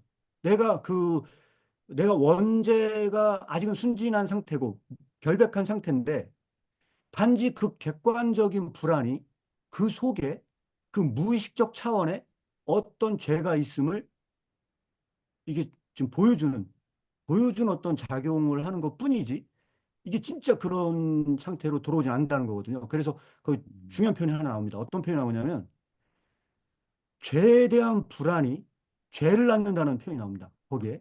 음, 음, 그러니까 아무것도 하지 않아요. 내가 그냥 가만히 있었거든요, 집에. 그리고 나는 움직인 것도 없이 그냥 죄에 대한 불안 때문에 가만히 있었는데, 그 자체가 죄를 낳아요. 음, 그래서 이게 양이성이라고 설명을 합니다. 이게 양이성인데, 그 뭐냐면 이게 죄이기도 하면서 죄가 아니기도 해요. 그래서 스쿨디우이기도 하면서 언스쿨디우라고 얘기를 하거든요. 그러니까 죄이면서도 이게 무죄야. 그래서 이건 양향적 감정 상태에 빠지게 되는데, 이게 바로 불안이라는 거거든요. 근데 이거는 제가 봤을 때는 아직 질적 비약으로 죄가 들어오지 않은 상태를 설명을 하는 거라고 저는 그 이해를 했습니다. 음, 네. 음, 음, 데카르트가 그 자연은 그 하나님을 알 수 있는 교과서다 이런 얘기를 한 걸로 알고 있거든요. 아까 그 말씀 중에 그 로마서 8장 얘기하면서 어, 인간이 살아있는 세계보다 자연의 세계에 하나님이 더 풍성하게 계신다. 그래서 그 피조물들이 하나님의 아들들이 좀 되어다오라고 갈망하고 외치고 있다. 이런 이제 해석들을 하잖아요. 그래서 키르케고가 이제 관찰이라는 얘기를 했던데, 아까 전체 그 발제 중에서 관찰이 굉장히 중요하다라고 했는데, 이창호 목사님은 그 키르케고가 얘기한 관찰은 무엇에 대한 관찰인가요? 이제 제가 이해한 바로는요, 키르케고르는 학문의 경계를 진짜 명확히 하기를 원하거든요. 근데 그 학문의 경계를 가장 무너뜨린 사람이 누구냐면 헤겔입니다. 음, 헤겔인데 어느 정도 관계를 무너뜨렸냐? 그 주석서를 제가 그 덴마크 주석을 보니까 그 서문에 그런 얘기가 나옵니다. 어떤 얘기가 나오냐면, 로직이 곧 로고스가 됐다는 거예요. 음, 로직이 곧 로고스가 됐어요. 그런데 그 각주를 따라가 보니까, 주석을 따라가 보니까 그 덴마크 주석이 뭐라 나냐면, 키르케고르는 여기에서 요한복음 1장 1절을 생각을 했대요. 음, 제가 여기서 한번 동영상을 제작을 했는데, 그것은 뭐냐면 논리학이 곧 하나님의 말씀이 되었다는 거예요. 이게 경계를 틀어뜨리면 그런 문제가 발생하는데, 똑같은 게 심리학과 교리학의 관계입니다. 아까 얘기했다시피 심리학은 관찰을 시도합니다. 심리학은 관찰을 시도하는데, 그 관찰을 시도해서 심리학이 갈 수 있는 한계점은 분명히 존재하는데, 그것은 뭐냐면 죄를 설명을 하긴 해요. 할 수는 있어요, 심리학이. 그런데 더 본질적인 그거를 이게 감당할 수 없다고 설명을 하거든요. 그래서 심리학이 설명하고 있는 기분은 관찰자 시점이지, 오늘 우리가 얘기하려고 하는 이 질적 비약으로 들어오는 이 불안은 설명할 수 없는 것으로 저는 개인적으로 이게 네. 느껴졌거든요. 그래서 맨 뒤에 가보시면 알겠지만 이 뒤에 있는 내용을 미리 말씀을 드리면 우놈 노리스 옴네스를 설명합니다. 우놈 노리스 옴네스라는 라틴어 구절이 뭐냐면 하나를 알면 열을 안다는 모든 것을 안다는 뜻이거든요. 음, 그러니까 하나를 알면 모든 것을 아는데 여기에서 그 하나가 뭐냐라고 설명할 때 키르케고르는 여기서 이 얘기를 합니다. 너 자신을 알라. 나 자신을 알면 모든 것을 알아요. 그런데 여기에서 심리학이 궁극적으로 제거한 건 뭐냐? 그 학자들이 하는 가장 기본적인 건요. 모든 연구를 다 해요. 근데 그 관찰자 시점은요. 모든 걸 객관적으로 연구하거든요. 나 자신을 제외시킨대요. 자신을 제외시키는 나 게 자신. 아니라 자신을 잃어버린다라고 아까 하는 것 같은데. 네, 맞습니다. 그래서 나 자신을 상실해요. 네. 그런데 그 불안은요. 진짜 그 불안은요. 그 객체로 들어오기 전까지는요. 이 불안을 알 수 없대요. 이런 점에서 그 관찰자 시선에 대해서 좀 평가해야 된다고 생각을 합니다. 음, 예, 하나님을 스스로 찾아 발견할 수 없는 그 하나님이 관찰로 발견되는 게 아니라는 예, 소위 음, 이 관점을 좀 그래서 예, 조금 더 추가를 예, 하자면 여기 있는 내용은 안 나오는 내용이지만요. 키르케고르는 그 자기 시험을 위하여에서 하나님 지식은 곧 자기 지식이라고 이야기를 합니다. 음, 그러니까 하나님 지식은 곧 자기 지식인데 소크라테스는 그런 점에서 잠정적이라고 설명을 합니다. 왜 음, 그러냐면 음. 소크라테스는 그 하나님을 갖지 못했어요. 그래서 너 자신 알라고 얘기했지만 그 지식은 가려진 상태예요. 그런데 내가 누구인지 명확히 알려질 때만 이 불안 문제가 진정으로 논해질 수 있다는 거예요. 내가 누구인지를 모르는데 이거를 불안을 진짜 논할 수가 없거든요. 그러니까 결론적으로 맨 마지막까지 개체 얘기를 할 수밖에 없는 이유 중에 하나가 그런 진짜 그 심리학이나 모든 학문적인 요소가 약간 그런 그래서 뉴 사이언스 이 학문이라고 하는 거에 대해서 굉장히 부정적인 부분들이 있거든요. 근데 그 이유는 뭐냐면 이 학문이 우리가 진짜 다루고자 하는 이 불안의 문제를 진짜 다룰 수 있느냐에 대해서 회의적으로 설명하는 것처럼 보여서 이런 말씀을 드렸습니다. 예, 예, 예. 예, 제가 또 한 가지 그 조금 질문 드릴 게 있는데, 일단 뭐, 어찌됐든 이제 전체적으로 봤을 때, 그러니까 그 어떤 이제 죄와 함께 재성이 들어온다라는 거, 그런 거 있지 않습니까? 세대 관계를 이어가지고 쭉 들어오는 것들은 어찌됐든 어 양적인 문제일 뿐이고 결국 이제 죄는 개체 안에서 어떤 질적인 비약을 통해서 일어나는 거니까. 근데 사실 저는 이제 이게 계속 이제 킬케고 이야기를 읽다 보면은 그 개인에 대한 일종의 그 책임감이 되게 많이 사실 느껴지거든요. 죄라고 하는 부분에 대해서. 어찌됐든 상황이 힘들고 어렵고, 뭐, 죄성 자체가 말 그대로 뭐 우리가 흔히 생각했던 그런 원죄, 죄성, 그런 것 자체가 우리한테 어떤 가능성이 없는 듯이 느껴진다 하더라도, 그거는 어찌됐든 양적인 문제이고, 결국은 죄가 질적인 비약을 통해서 개체 안에서 일어나는 그 부분에 대한 거는 그 신비한 과정이긴 하지만 그 부분에 대한 거는 어찌됐든 우리가 저항할 수 있고 싸울 수 있어야 한다라고 사실은 자꾸 느껴지는 부분이라서 이 부분은 정말 좀 뭐라 해야 되죠? 그게 되게 좋은데요. 사실 그 느낌 자체가 그럼에도 불구하고 이게 이제 아까 그런 그 원죄는 없다. 우리는 할 수 있다라고 하는 펠라기스주의하고 좀 다른 부분이 어쨌든 죄성이 계속 전파가 되고 양적으로 들어오지만 이게 마치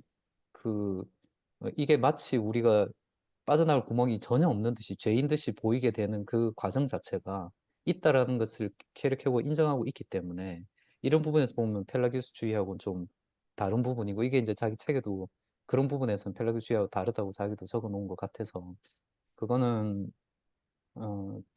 정말 좋은 해석이고 되게 진지하다, 사실, 케오케오 자체가. 이거는 제 문제를 놓고 정말 치열하게 고민을 한 사람이 아니면 이렇게 좀 짓기 어렵겠다는 생각이 많이 들더라고요.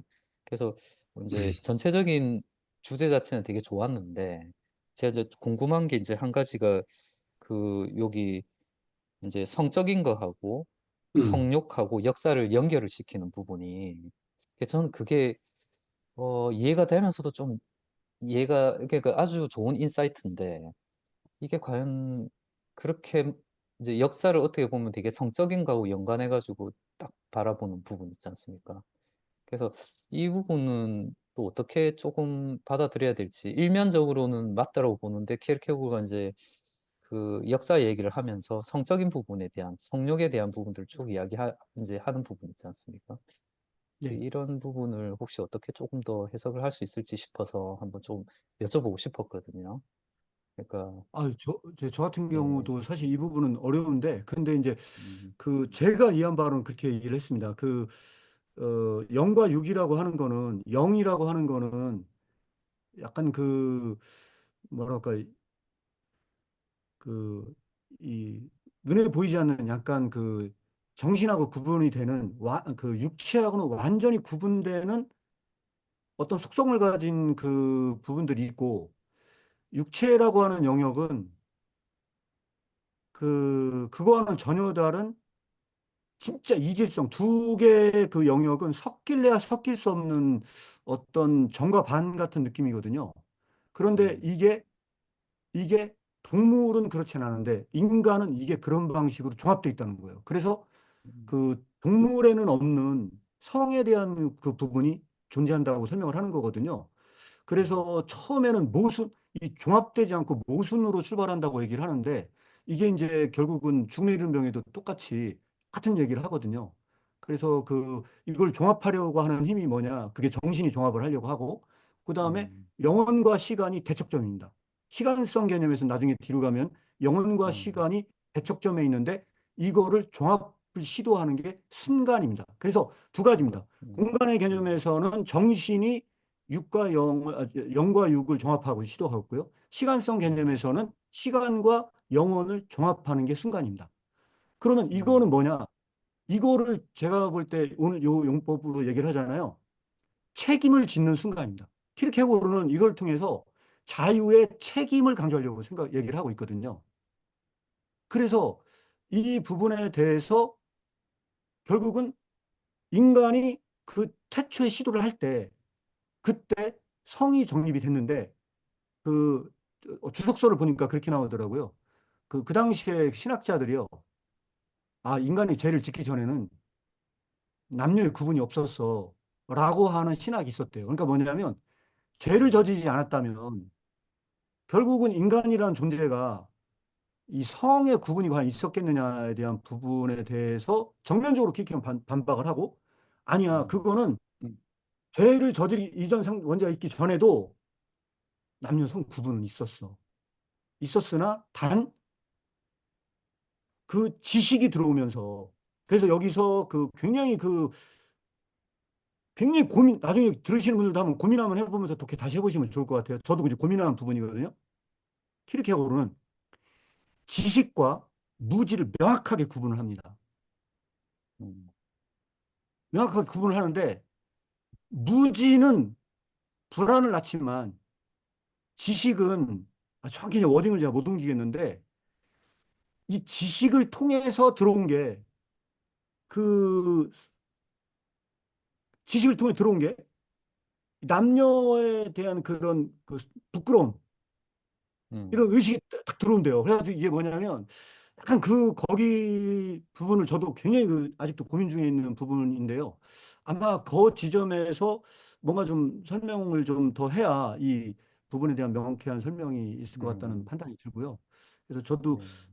이 부분은 좀 사실은 설명하기가 예, 좀 어려운 근데 문제 하나 있어요. 제가 보니까 이제 뒤에 가니까 약간 그런 내용이 있던데, 그러니까 이제 이게 그 성적인 거 있지 않습니까? 그러니까 성적인 네, 거를 이제 성애라는 개념이 나오고, 그 다음에 네, 성욕이라는 또 이야기가 나오는데, 그러니까 성애라고 하는 건 되게 이제 일종의 그리스 문명이 되게 찬양하고 했던 일종의 되게 이제 인간의 성으로서 되게 이제 아름답게 바라보는 이제 그런 네, 부분들로 느껴지더라고요. 그러니까 근데 이제 그게 죄가 들어오고 죄성이 들어오면서 성욕으로 들어갔다. 근데 성욕이 들어오면서 또 역사가 시작됐다. 뭐 이런 내용도 있어가지고 역사하고 예, 성역 간의 어떤 키르케고르가 관계성을 뭔가 이야기를 좀 하고 있는 건가 하는 생각, 이제 그런 얘기들이 좀 반복적으로 나와가지고 좀 궁금하긴 했었거든요. 근데 네. 이제 예, 성이라고 하는 게 아까 이제 이제 아름다운 성이라고 한다 했을 때 그 성애라고 하는 그 개념도 실제로 정신의 입장에서 보면 되게 우스꽝스러운 거다. 케르케고르 얘기할 때. 그래서 완벽한 정신은 실제로는 성적인 부분을 좀 초월해 있는 것이고, 그리고 이제 우리가 이제 살아갈 때 사랑이라고 하는 것이 실제로 보면 성애와 성욕을 완벽하게 극복하는 하나의 계기가 될 수 있다. 뭐 이런 내용이 좀 나오는 것 같아가지고, 그건 뭐 뒷부분에 가면 좀 더 같이 좀 더 자세히 읽으면 좋을 것 같은데, 그 이제 성욕, 어쨌든 죄 없이 성욕 없고 성욕 없이 역사 없다. 뭐 이런 내용들도 나오고 막 이래가지고, 역사와 성욕 간의 그 관계도 좀 곰곰이 생각해 보면 언뜻 이해는 되는데, 어, 네, 예. 네네, 조금, 예, 맞습니다. 저도 조금, 사실 예, 예, 그런 맞습니다. 부분 네네. 고민 중에 있는데 제 생각에는 음, 그 프랭클이 그나마 그 부분에 대해 조금 더 설명을 하지 않았나 싶어요. 그래서 프랭클 책을 읽다 보니까 거기에 무슨 말이 나오냐면 이런 얘기가 나오거든요. 사랑이 뭐야? 그러면 프로이트 심리학에서는 그렇게 설명을 한대요. 아, 그거 성욕에 불과해. 음, 그거 인간의 사랑이라고 하는 건 결국은 뭐냐면 다 성적인 거야. 그거 그냥 성욕에 불과한 음, 거야라고 설명을 한대요. 그러면 음, 그렇게 설명해 놓고 가가지고서 그런 설명에 대해서 사람들한테 다시 질문을 던진대요. 뭐라고 질문을 던지느냐? 당신의 사랑은 프로이트가 말한 것처럼 아무것도 아닙니다. 성욕에 불과한 거예요. 라고 설명을 하잖아요. 그럼 굉장히 기분 나빠한대요. 음, 굉장히 기분 나빠한대요. 그러면서 그 무슨 얘기를 하느냐? 인간의 성애는요, 동물의 성욕처럼 되기를 원치 않는 뭔가의 요소가 존재한다는 거예요. 음, 탱클은. 그래서 사랑의 의미를 성욕에 불과한 거로 보고자 하는 그 모든 거를 이 심리학적 환원주의라고 설명을 해요, 그분은. 그러면서 인간은 그런 동물적인 성욕이 있는 건 맞다. 그런데 그걸 넘어서는, 초월하는 뭔가를 추구하는 동물에는 없는 내면의 감정적 요소가 있대요. 이게 제가 이 말씀을 드린 게 뭐냐면, 아까 말씀드린 그 영과 육의 그 설명을 음, 동물처럼 설명할 수 없는 이유가 그 영적인 측면이 그런 부분들이 존재한다 보시면 되고, 음, 그 두 개를 가장 잘 종합했을 때 어떤 아름다움이라고 하는 요소가 있을 것 같아요. 그래서 키르케고르는 성을 성을 일종의 그 죄악시 취급하는 거에 대해서 완전히 반대를 하고 있고요. 결국 뭐냐면 이 성 때문에 죄가 들어온 게 아니고 죄 때문에 죄성 때문에 음, 이 성욕이 타락한 것처럼 그렇게 설명을 하고 있는 거거든요. 맞습니다. 예. 네. 음, 그러면 사실 뭐 음, 프로이트 얘기가 나와서 금방 이야기한 프랭클은 빅터 프랭클을 얘기하시는 겁니까? 예, 맞습니다. 빅터 예, 프랭클 예. 말씀드립니다. 그러면 이제 프로이드 학파나 또 빅터 프랭클의 뭐 미닝 테라피라든지 이런 의미요법 이런 심리학 체계와 키르케고의 관점이 다르다는 것을 잘 설명해 주셔서 감사하고요. 그 키르케고의 특이한 점은 천사론이나 이런 그 영계의 이야기를 그 연결해서 또 천국에서의 무성, 성이 없는 것 이런 걸 얘기하면서 성을 설명하는 지점은 우리 이 장 대표님 질문처럼 참 또 그 분야는 또 더 깊이 알아봐야 할 또 하나의 영역이라는 호기심을 자아내는 그런 느낌이 음. 들었습니다. 예, 우리 홍 목사님 혹시 쭉 들으면서 좀 정리된 부분이 있으면 말씀해 주시죠.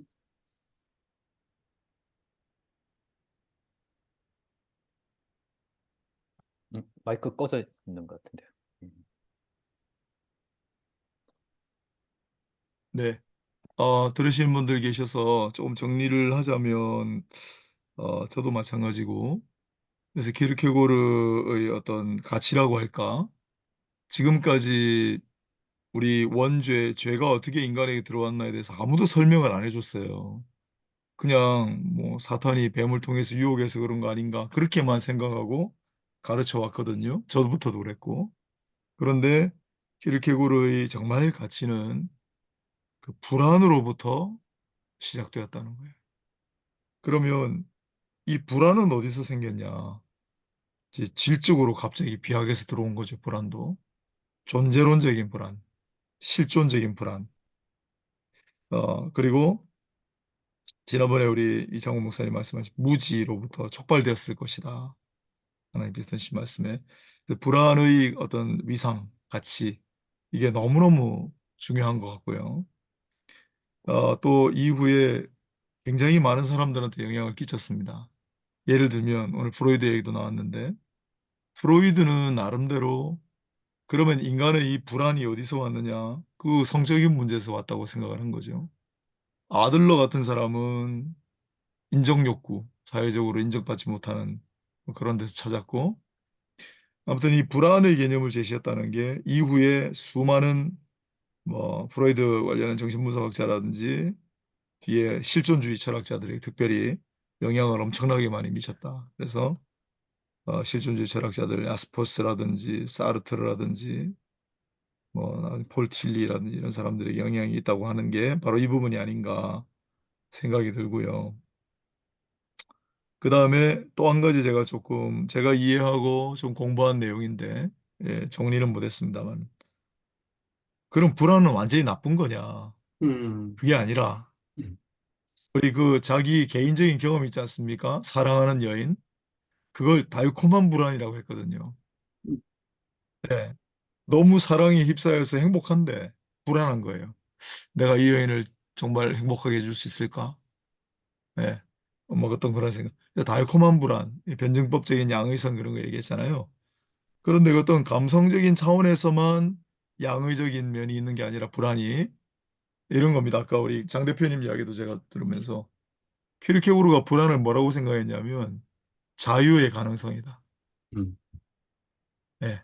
불안하기 때문에 이거 막 그래가지고 수줍어지고 뭐 퇴행하면은 그건 좀 역효과지만은 불안하기 때문에 이걸 어떻게든지 극복하고 개선하기 위해 더 나아지는 발전의 가능성이다. 라고 본 거고요. 그래서 불안은 자유의 가능성이다. 자유의 가능성이다. 그렇게 본 게 굉장히 독특하고 또 어, 또 뭐 한 가지 이야기할 게 있었는데 네. 좀 더 생각하시고요. 사실 예, 하나님은 신을 창조한 게 아니라 자신과 구별되는 인간을 창조했다는 확실성을 우리가 가지고 있고요.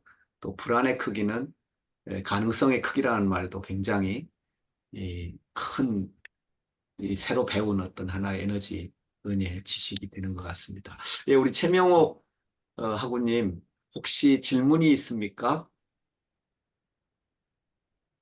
질문은 잘 모르기 때문에 그렇고, 저는 일단 그 내용은 다는 이해는 못하지만 일단 좀 이해가 되는 부분은 아까 장종수 대표님 질문에 그 성의 문제와 죄의 문제의 출발점을 이야기한 거는, 그거는 일단 성경에서 그냥 읽으면서 그냥 드는 느낌은, 우리가 창세기 2장 24절에 이죠 23절이죠. 그 아담이 내 뼈 중에 뼈요 살 중에 살이라고 했는데, 그러니까 이 죄 짓기 전에는 이 아담과 하와는 그 연합된 한 존재였는데, 이 죄가 들어오면서 우리 하나님과의 관계의 분리가 이 신과의 분리뿐만이 아니라 인간인 이 두 사람에게까지도 분리가 되어서, 이 분리가 죄로 기인한 그것이 이제 이 육체에 대해서 동물처럼 자연스럽게 받아들이는 것이 아니라 수치로 느껴지고 자기 중심성으로 이게 이제 성욕이 나가는 분이 쾌락적으로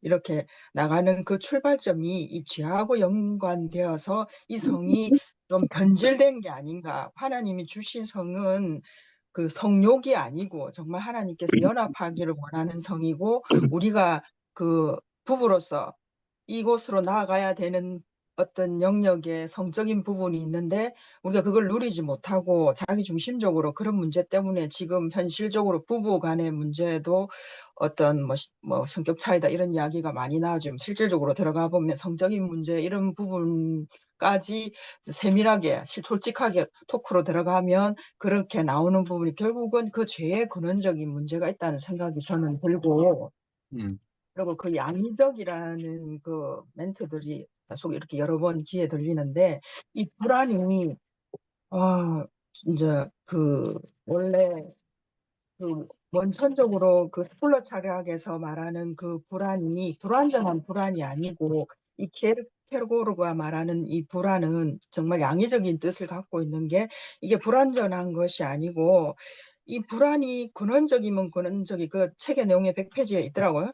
있으면 그 이 불안도 그만큼 근원적일수록 불안도 그만큼 깊다고 해야만 하는 건데, 그래서 이 사람마다 다르지만은 이렇게 지금 실존 이분 그 철학을 이렇게 공부하시고 이러는 분들이 깊이 뭔가를 근원적인 거를 탐구하려 하고 이런 분들이 지금 모여 있는 자리인데, 그래서 우리 모든 사람이 그런 것은 아니지만은 그 중에서도 이렇게 특별히 근원적인 부분에 불안이 뭔가 해서 고민을 안고 있는 그 분들이 이렇게 모여서 이야기하는 중에 이 키에르케고르는 우리가 생각하는 이상으로 깊이 들어가서 그것을 언어로 풀어줄 수 있는 어떤 천재적인 능력으로 우리에게 이제 제시를 해주는데, 그 인류의 역사 속에 들어오는 그 깊은 불안이 결국 그 인류의 그 깊은 불안이 나에게 있는 그것을 관찰해 봄으로써 심리학적으로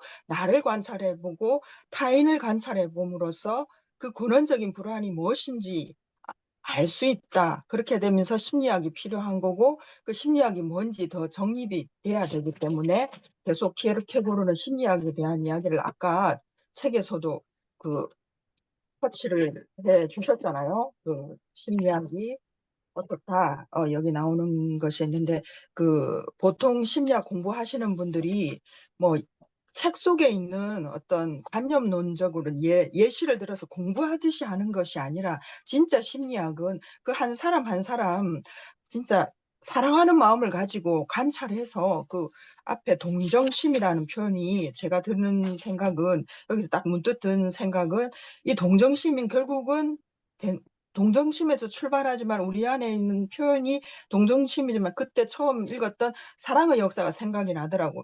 그러면서 내 이웃을 내 몸과 같이 사랑하라. 이것이 들어오면서 이게 동정심이 어떤 한 사람에게만이 아니고 편애적인 그런 사랑이 아니고 모든 사람에게도 일어날 수 있는 내 이웃까지 내 몸과 같이 사랑하라는 이 율법을 주셨는데, 그거 계속 지금 묵상하고 있는데 정말 어려운 부분인데, 이 부분도 살짝 터치가 들어가면서 네. 심리학까지 공부를 하려면 한 인간에 대한 정말 사랑하는 마음으로 관찰을 해야 되는데, 피상적으로 책 읽기만 하는 것이 아니라 뭐 이렇게 공적인 자료를 가지고 공정적으로 증명된 사실로 뿐만이 아니라 그 자신이 정말 뭐 표현이 억수로 그 문학적이던데 유혹적이고 욕정적이고 뭐 창의적인 어떤 문장 독창성이 나야 되고 하는데, 그 굉장히 깊이 들어가면서 한 사람에 대한 관찰이 있어야 하며 자신의 뿐만이 아니고 타자, 그것이 이제 확대되면 그 심리학 그 영역을 넘어서 종교적인 그 신과의 관계에서도 이 심리학으로 출발한 것이 그 종교적 실존으로까지 이룰 수 있는 영역까지 한 통로가 되기 때문에 그 어떤 영역 학문의 구분을 좀 명확하게 한 게 아닌가 그런 생각이 들었고, 저는 저 나름대로 일단 생각이 되는 거는 그 100페이지 나온 것 중에 죄의 현실성, 제 이야기가 무슨 너무 내 혼자만 이야기하나요? 예, 정리를 하시죠. 네, 제가 막 말을 많이 하다 보니까 제가 말이 되는지 안 되는지 잘 몰라가지고, 네. 네, 죄의 현실성은 연속성을 지니지 못한 현실성이다. 네. 굉장히 이제 단어 나열인데 제 식으로 이해한 거는 그 인지 발달 이론의 삐아제 이론이 생각이 나더라고.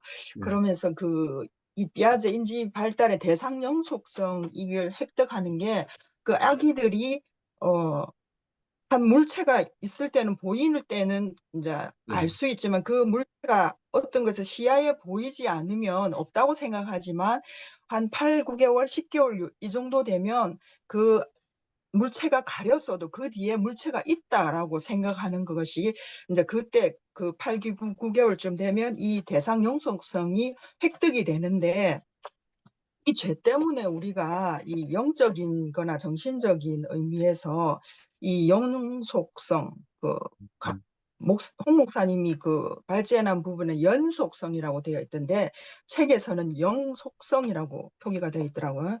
그러면서 죄의 현실성은 우리가 이 삐아제 발달 이론에서 대상 영속성을 획득하지 못한 이때 이 상황이 획득이 안 되는 단계, 그 아기들은 불안을 갖잖아요. 이 불안을 갖는데 그 엄마와의 관계에서 이 불안, 그러니까 어머니가 내 눈에 없어도 있다라고 깨닫게 되는 그 어떤 인지 발달하는 단계가 되면 신뢰할 수 있는 단계가 되는데 죄의 현실성이라는 이 부분에서 저는 조금 이 대상 영속성이 떠오르면서 우리 신과의 관계에서도 이 대상 영속성 개념이 이렇게 제대로 획득이 안 되면 우리가 이제 주님을 믿지만은 사실 눈에 보이지 않는 존재인데 믿고 말씀으로 알지만은 어느 때에는 의심을 하고 내 기도에 응답하지 않거나 정말 있는 걸까라는 어떤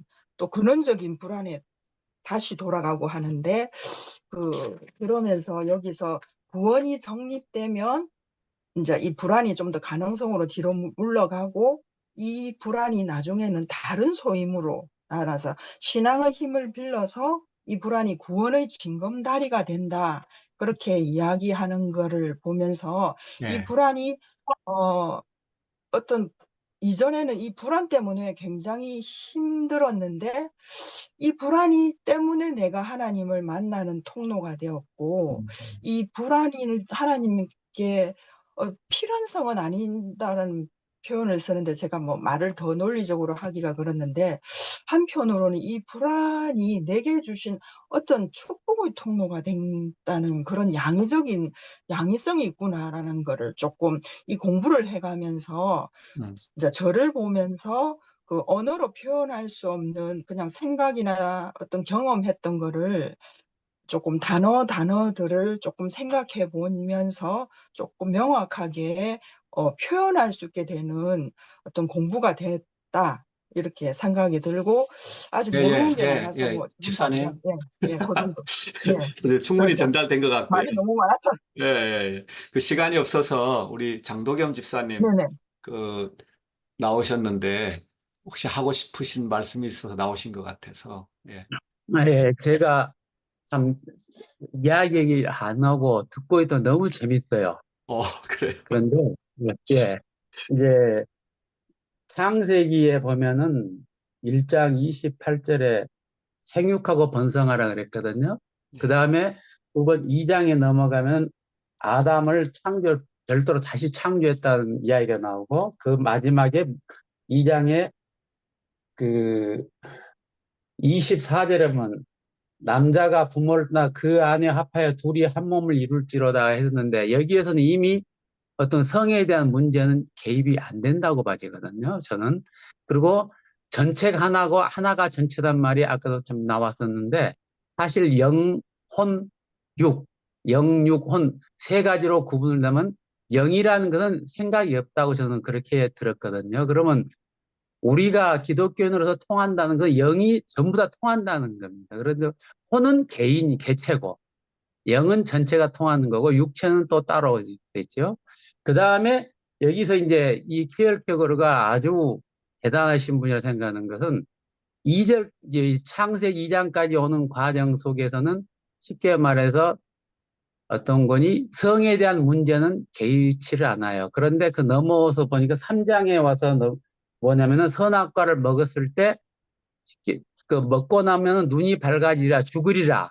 근데 그때까지 눈이 밝아져 죽는다는 무슨 의미를 쉽게 말해서 아담은 몰랐다고 봐집니다. 그런데 눈을 뜨고 보니까 남자다 여자다 구분을 정확하게 보게 되는 거예요. 그 다음에 죽음이라는 거는 뭔지를 몰랐어요. 그래서 찰나의 순간에 그것을 어떤 거니 어마무지하게 끄집어 내놓은 것이 키엘케고르의 본질이라고 봐지거든요. 그랬을 때 이 과정을 보다 보니까 그 내용을 이렇게 적나라하게 계속 펼쳐나간 자체가 진짜 대단히 어떤 분이 그 연구를 많이 하셨다는 거예요, 생각을. 그래서 예. 이제 그걸 느꼈습니다. 그래서 이제 아무튼 그 찰나의 순간에 나왔던 것을 우리가 지금 현재까지는 우- 우리들이 생각하는 과정 속에서 너무나 많다는 겁니다. 왜냐하면 이제 생각들이 흘러내려면서 보고 듣고 배우는 것들이 많아져 버리니까요. 예. 방병하니까 이 죄라는 것이 자동적으로 많이 생겨났다고 이렇게 생각이 들었습니다. 예, 간단히 요약해서 시간이 너무 많이 것 같아가지고 간단히 예, 이렇게 약식을 하겠습니다. 예. 너무너무 다들 정말 정성스럽게 말씀해 주셔서 감사하고요. 이창호 목사님께서 그 간단하게 정리해 주시고 우리 홍 목사님께서 기도해 주시고 마무리했으면 좋겠습니다. 이창호 목사님. 예. 아, 예, 이거 보이시는지 모르겠는데요. 니코마코스의 윤리학이거든요. 네, 그 정말 이거 저는 굉장히 중요하다고 해서 말씀 보여드렸는데 그 니코마코스의 윤리학뿐만 아니고요. 그리스 철학 전체 그리고 유대교 전체 그리고 동양의 그 유교 사상까지 포괄해서 도덕적 책임을 누가 지는가 한번 질문 한번 던져보십시오. 도덕적 책임을 누가 지는가라고 얘기를 하잖아요. 그럼 그리스 철학에서의 그 덕의 개념이 아레테거든요. 그 아레테라는 단어가 탁월성을 의미합니다. 그러니까 누가 도덕적 책임을 지느냐? 그러면 기독교적으로 얘기하면요. 의인이 책임을 짓습니다. 키르케고르는 정확하게 이 그리스적인 사고나 유대교적인 사고에 저항을 합니다. 그러면 누가 도덕적 책임을 짓느냐? 복음과 함께 고난을 받으라 4장을 꼭 참고해서 읽어보시면 좋거든요. 거기 보시면 누가 도덕적 책임을 지냐? 기독교는요. 죄책을 느끼는 사람, 죄의식이 들어온 사람만 윤리적 책임, 이웃을 사랑해야 하는 윤리적 책임 안에 들어오는 사람은 오직 죄의식이 들어온 사람만 책임을 진대요. 그러니까 여기서 정확하게 그리스 철학과 대척점이 있는 건 뭐냐? 그리스 철학은 니코마코스 윤리학을 제가 보여드린 이유가 있습니다. 이거 읽으시면서 죄에 대한 개념이 니코마코스 윤리학에 있나 한번 살펴보십시오. 만약에 있다. 그러면 기독교와 다를 바가 없는 거고요. 만약에 없다. 그러면요. 키르케고르가 말하고자 하는 바는요. 굉장히 중요한 측면이 있다고 생각을 합니다. 이렇게 그냥 말씀을 드리겠습니다. 네, 네, 오늘 늦게까지 다 안 나가셔서 제가 몇 가지만 첨언을 하겠습니다.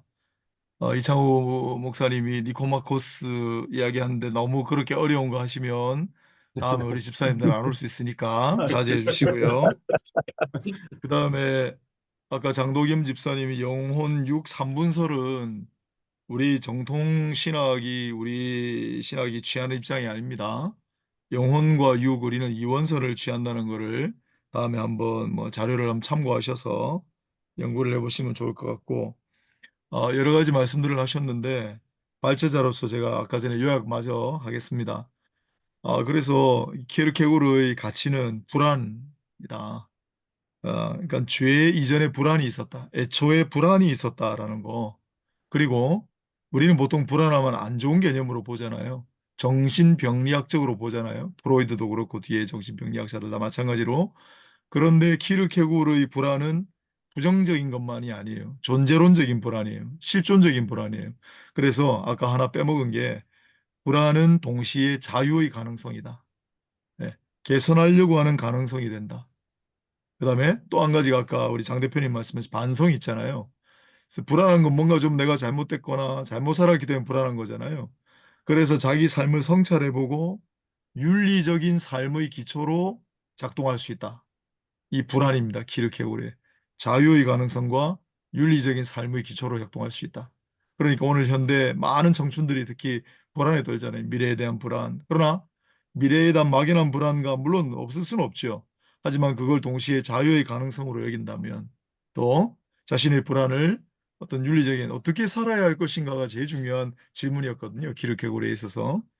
거기에 대한 기초로 삼았다는 거를 제가 한번 정리를 해드리고 싶고, 아까 전에 누가 말씀하셨는데 불안이 구원으로 가는 징검다리라 최목 선생님 말씀하신 것 같은데, 이런 구도예요. 제가 생각하기에는, 제가 이해하기는 불안이 있고 불안이 절망을 낳고 절망이 죽음을 낳습니다. 키르케고르에게. 처음에 불안이고 그다음 절망이고 죽음입니다. 그런데 불안은 자유의 가능성, 윤리적인 삶의 기초로 작동할 수 있고, 절망은 무조건 죽음으로 이르는 것이 아니라 초월적인 신앙에 의해 우리를 구원에 이르게 하는 그런 이제 양면성을 가지고 있는 거죠. 그래서 이걸 도식을 기억해 놓으시면 좋을 것 같아서요. 불안이 절망을 낳고 절망이 죽음을 낳는 게 인간인데, 그러나 반드시 그런 건 아니다. 그리고 궁극적으로 우리는 초월적인 신앙에 의해 구원받을 수 있다.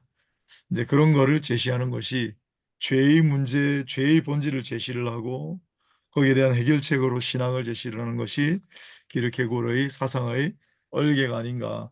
사실 제일 오늘 도움 많이 받는 사람은 저 같은데, 지난번에도 그렇고 오늘도 그렇고 머릿속에 정리가 확 돼요. 이제 밖에 나가서 기르케고르 이야기하라 그러면 짧은 강의는 할 수 있을 것 같아요. 너무 감사합니다.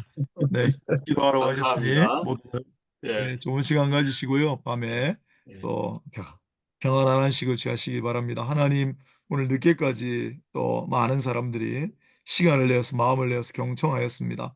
그 가운데서도 하나님의 은혜의 빛을 찾게 하시고 하나님께서 각자에게 심어두신 은혜의 편린들을 발견하게 하셔서 기쁨이 넘치게 하시고 평안하게 하시고 또한 행복 가운데 하루를 마무리할 수 있게 하옵소서.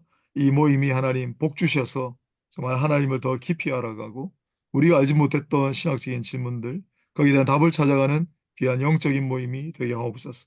행하시는 모든 일들과 삶 가운데도 은혜 위에 은혜를 더하여 주옵소서. 아멘. 수고한 종들을 위로하여 주시고 은총을 더하여 주옵소서. 예수님의 이름으로 기도합니다. 아멘. 아멘. 예. 수고하셨습니다.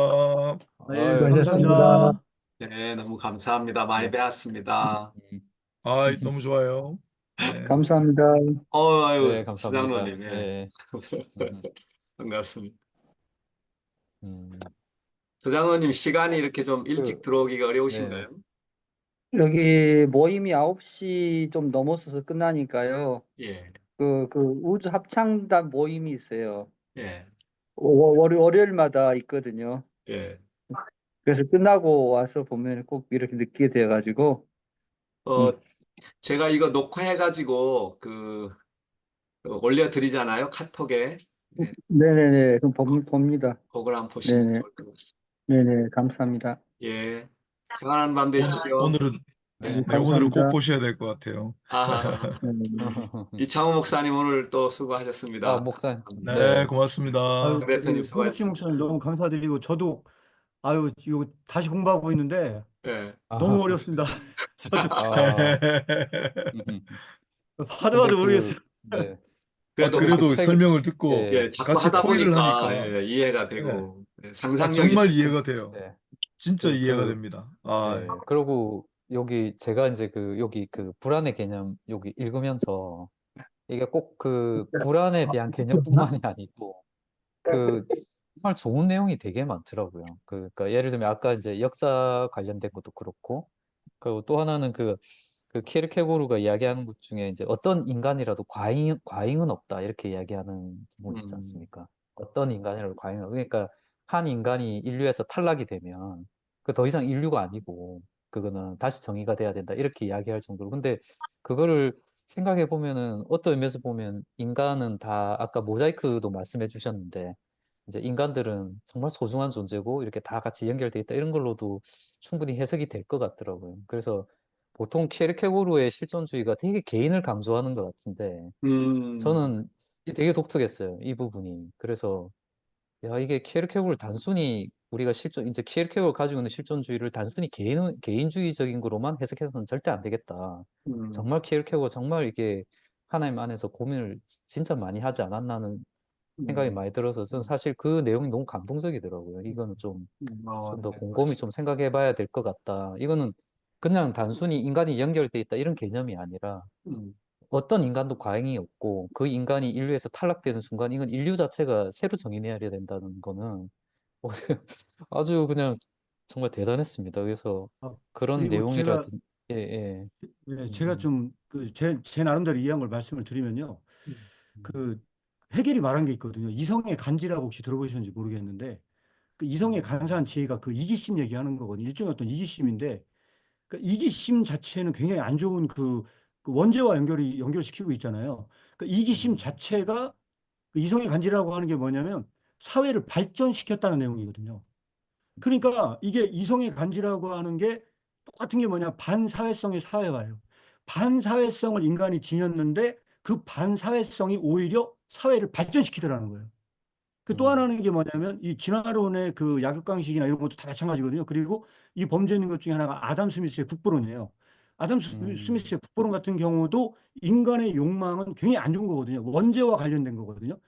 인간은 무한한 욕망을 추구하는 존재인데 그게 안 좋은 것 같은데 그게 오히려 사회를 또 존속시키는 원리가 된다는 거거든요. 제가 볼 때는 음, 키르케고는 이런 사고에 저항을 합니다. 왜 저항을 하냐?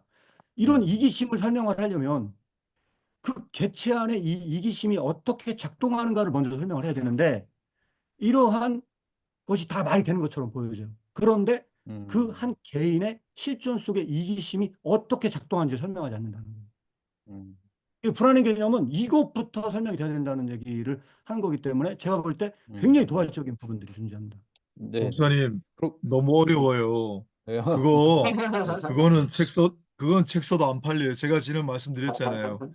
니체하고 쇼펜하우어가 팔리는 게 싹 경구를 빼가지고 아포리즘 책을 묶어서 파는 거예요. 제가 볼 때 키르케고르도 오늘 본문 내용도 그렇고 짧게 떼가지고 아포리즘 문구 해가지고 키르케고르 뭐 대화집 이런 식으로 하면 팔릴 예, 가능성이 있다. 예? 우리 예, 예. 편승합시다. 마을에 읽는 예, 예. 키르케고르. 알겠습니다. 예. 편승해야 돼. 빨리 예. 준비하세요.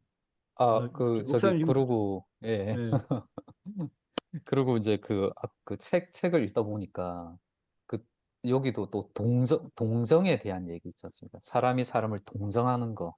예. 그러니까 그게 키르케고르가, 이게 동정이라고 하는 게 실제로 보면 나의 어떤 이기적인 욕구에 그러니까 예, 나의 이기적인 욕구에 복무하는 거로 이제 갈 수 있다는 걸 지적을 하면서, 진짜 동정이 뭐냐면은, 그 한 사람한테 일어난 불행이 모든 사람한테 일어날 수 있어야만 한다는 것을 이해를 하고 나서 그 다음에 그 사람한테 대하는 게 그게 진짜 동정이다라고 한번 생각해봐라 이런 얘기를 하던데 저는 와 이런 것도 정말 근데 너무 그, 예, 그 예, 굉장히 중요한 말씀 해주셨는데요. 이거 저기 강화 보잖아요.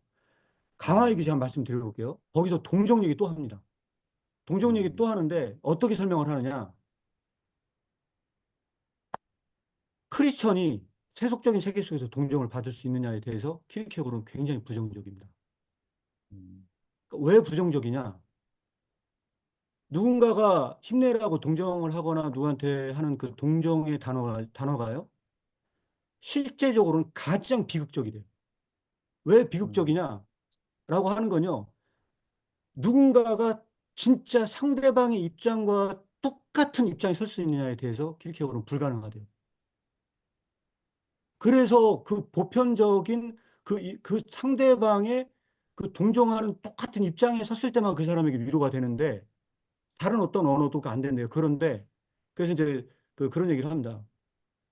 단 한 명 예수 그리스도만이 인간이 당한 그 모든 고난을 다 당하시고 똑같은 입장에 이게 이제 그 히브리서 4장 15절인가에 대한 주제거든요. 그래서 음, 그분은 동정할 수 있는 유일한 대상으로는 그 그리스도를 상정을 하면서 그 강화에서는 인간이 그 동정할 수 없는 이유에 대한 굉장히 심층적인 논의를 사실 진행을 하고 있거든요. 이제 음, 그런 점에서 이 저기 사상서와 이 강화를 사실 좀 같이 병행해서 공부를 해야 되는 이유 중에 하나가요. 저는 이제 음, 어떤 이런 논의 자체를 강화해서 좀 답을 내리는 듯한 부분이 있어서 말씀을 드렸습니다. 음, 네, 예. 그래서 이게 책이 이제 중간중간에 키르케고르의 그 생각들이 이렇게 언뜻언뜻 나오는 게, 아, 되게 아름다운 부분이 너무 많고, 근데 되게 깊은 예, 부분들, 생각해야 될 부분들이 너무 많아가지고, 사실 읽어가면서도 뭐, 불안도 불안이지만, 또 아까 역사 얘기도 그렇지만은 되게 도움이 많이 된다는 생각도 들었고요. 아까 이제 역사 성욕 얘기할 때 결국 역사의 결국 기본은 뭐 정욕이라고 봐도 되는 거지 않습니까? 인간의 정욕이. 그러니까 인간이라고 하는 게 영과 육의 종합이기 때문에 그 음, 영과 육의 종합이 완전해지면 사실 역사는 없어지는 거지만 그게 음, 있는 이상은 그 사이에서 일어나는 여러 가지 그런 어떤 여러 가지 운동들, 대립물의 통일과 투쟁이라고 이야기하는 그것 때문에 결국은 역사가 있다. 그 역사의 근원을 따져보면 인간의 정욕인데 그걸 성욕으로 표현한 거 아닌가 저는 이제 그런 느낌도 들기도 하고 그랬는데 뭐 그런 이제 키르케고르의 언뜻언뜻 나오는 그 사람의 사상의 이렇게 단편들 이런 것들이 아 정말 너무 대단하다는 생각도 들고 재밌기도 하고 우리가 평소에 깊기도 하고 역사의 이제 시작과 끝을 하나님으로 보는데 또 새로운 근원이 뭐 단선적으로 출발하는 것 같아서 굉장히 흥미롭고 야, 역사를 인간의 성욕이라는 관점에서 본다는 게 참 특이하다. 사실 프로이드가 근데 아까 모든 네. 이제 그 역사가 음, 이제 성과 관계돼 있다. 그래서 저는 깜짝 놀랐던 게 태어난 연도가 상당히 그 짧게 겹치는데 키르케고의 이 성과 역사 그리고 프로이드의 소위 성과 역사가 겹친 지점이 있는 것 같아서 그 부분은 또 아주 관심 있게 앞으로 봐야 되겠다 이런 생각이 좀 들었습니다. 음. 예, 시간이 많이 돼서 정리를 좀 했으면 우리 마쳤죠 아까 네, 맞췄습니다. 맞췄습니다. 네. 예. 2부를 더 열정적으로 한 것 같아요. 이부를 예. 감사합니다. 수고하셨습니다. 예, 감사합니다. 아유, 네, 고생하셨습니다. 예. 수고하셨습니다. 네, 잘 예. 쉬십시오. 네, 감사합니다. 네. 감사합니다.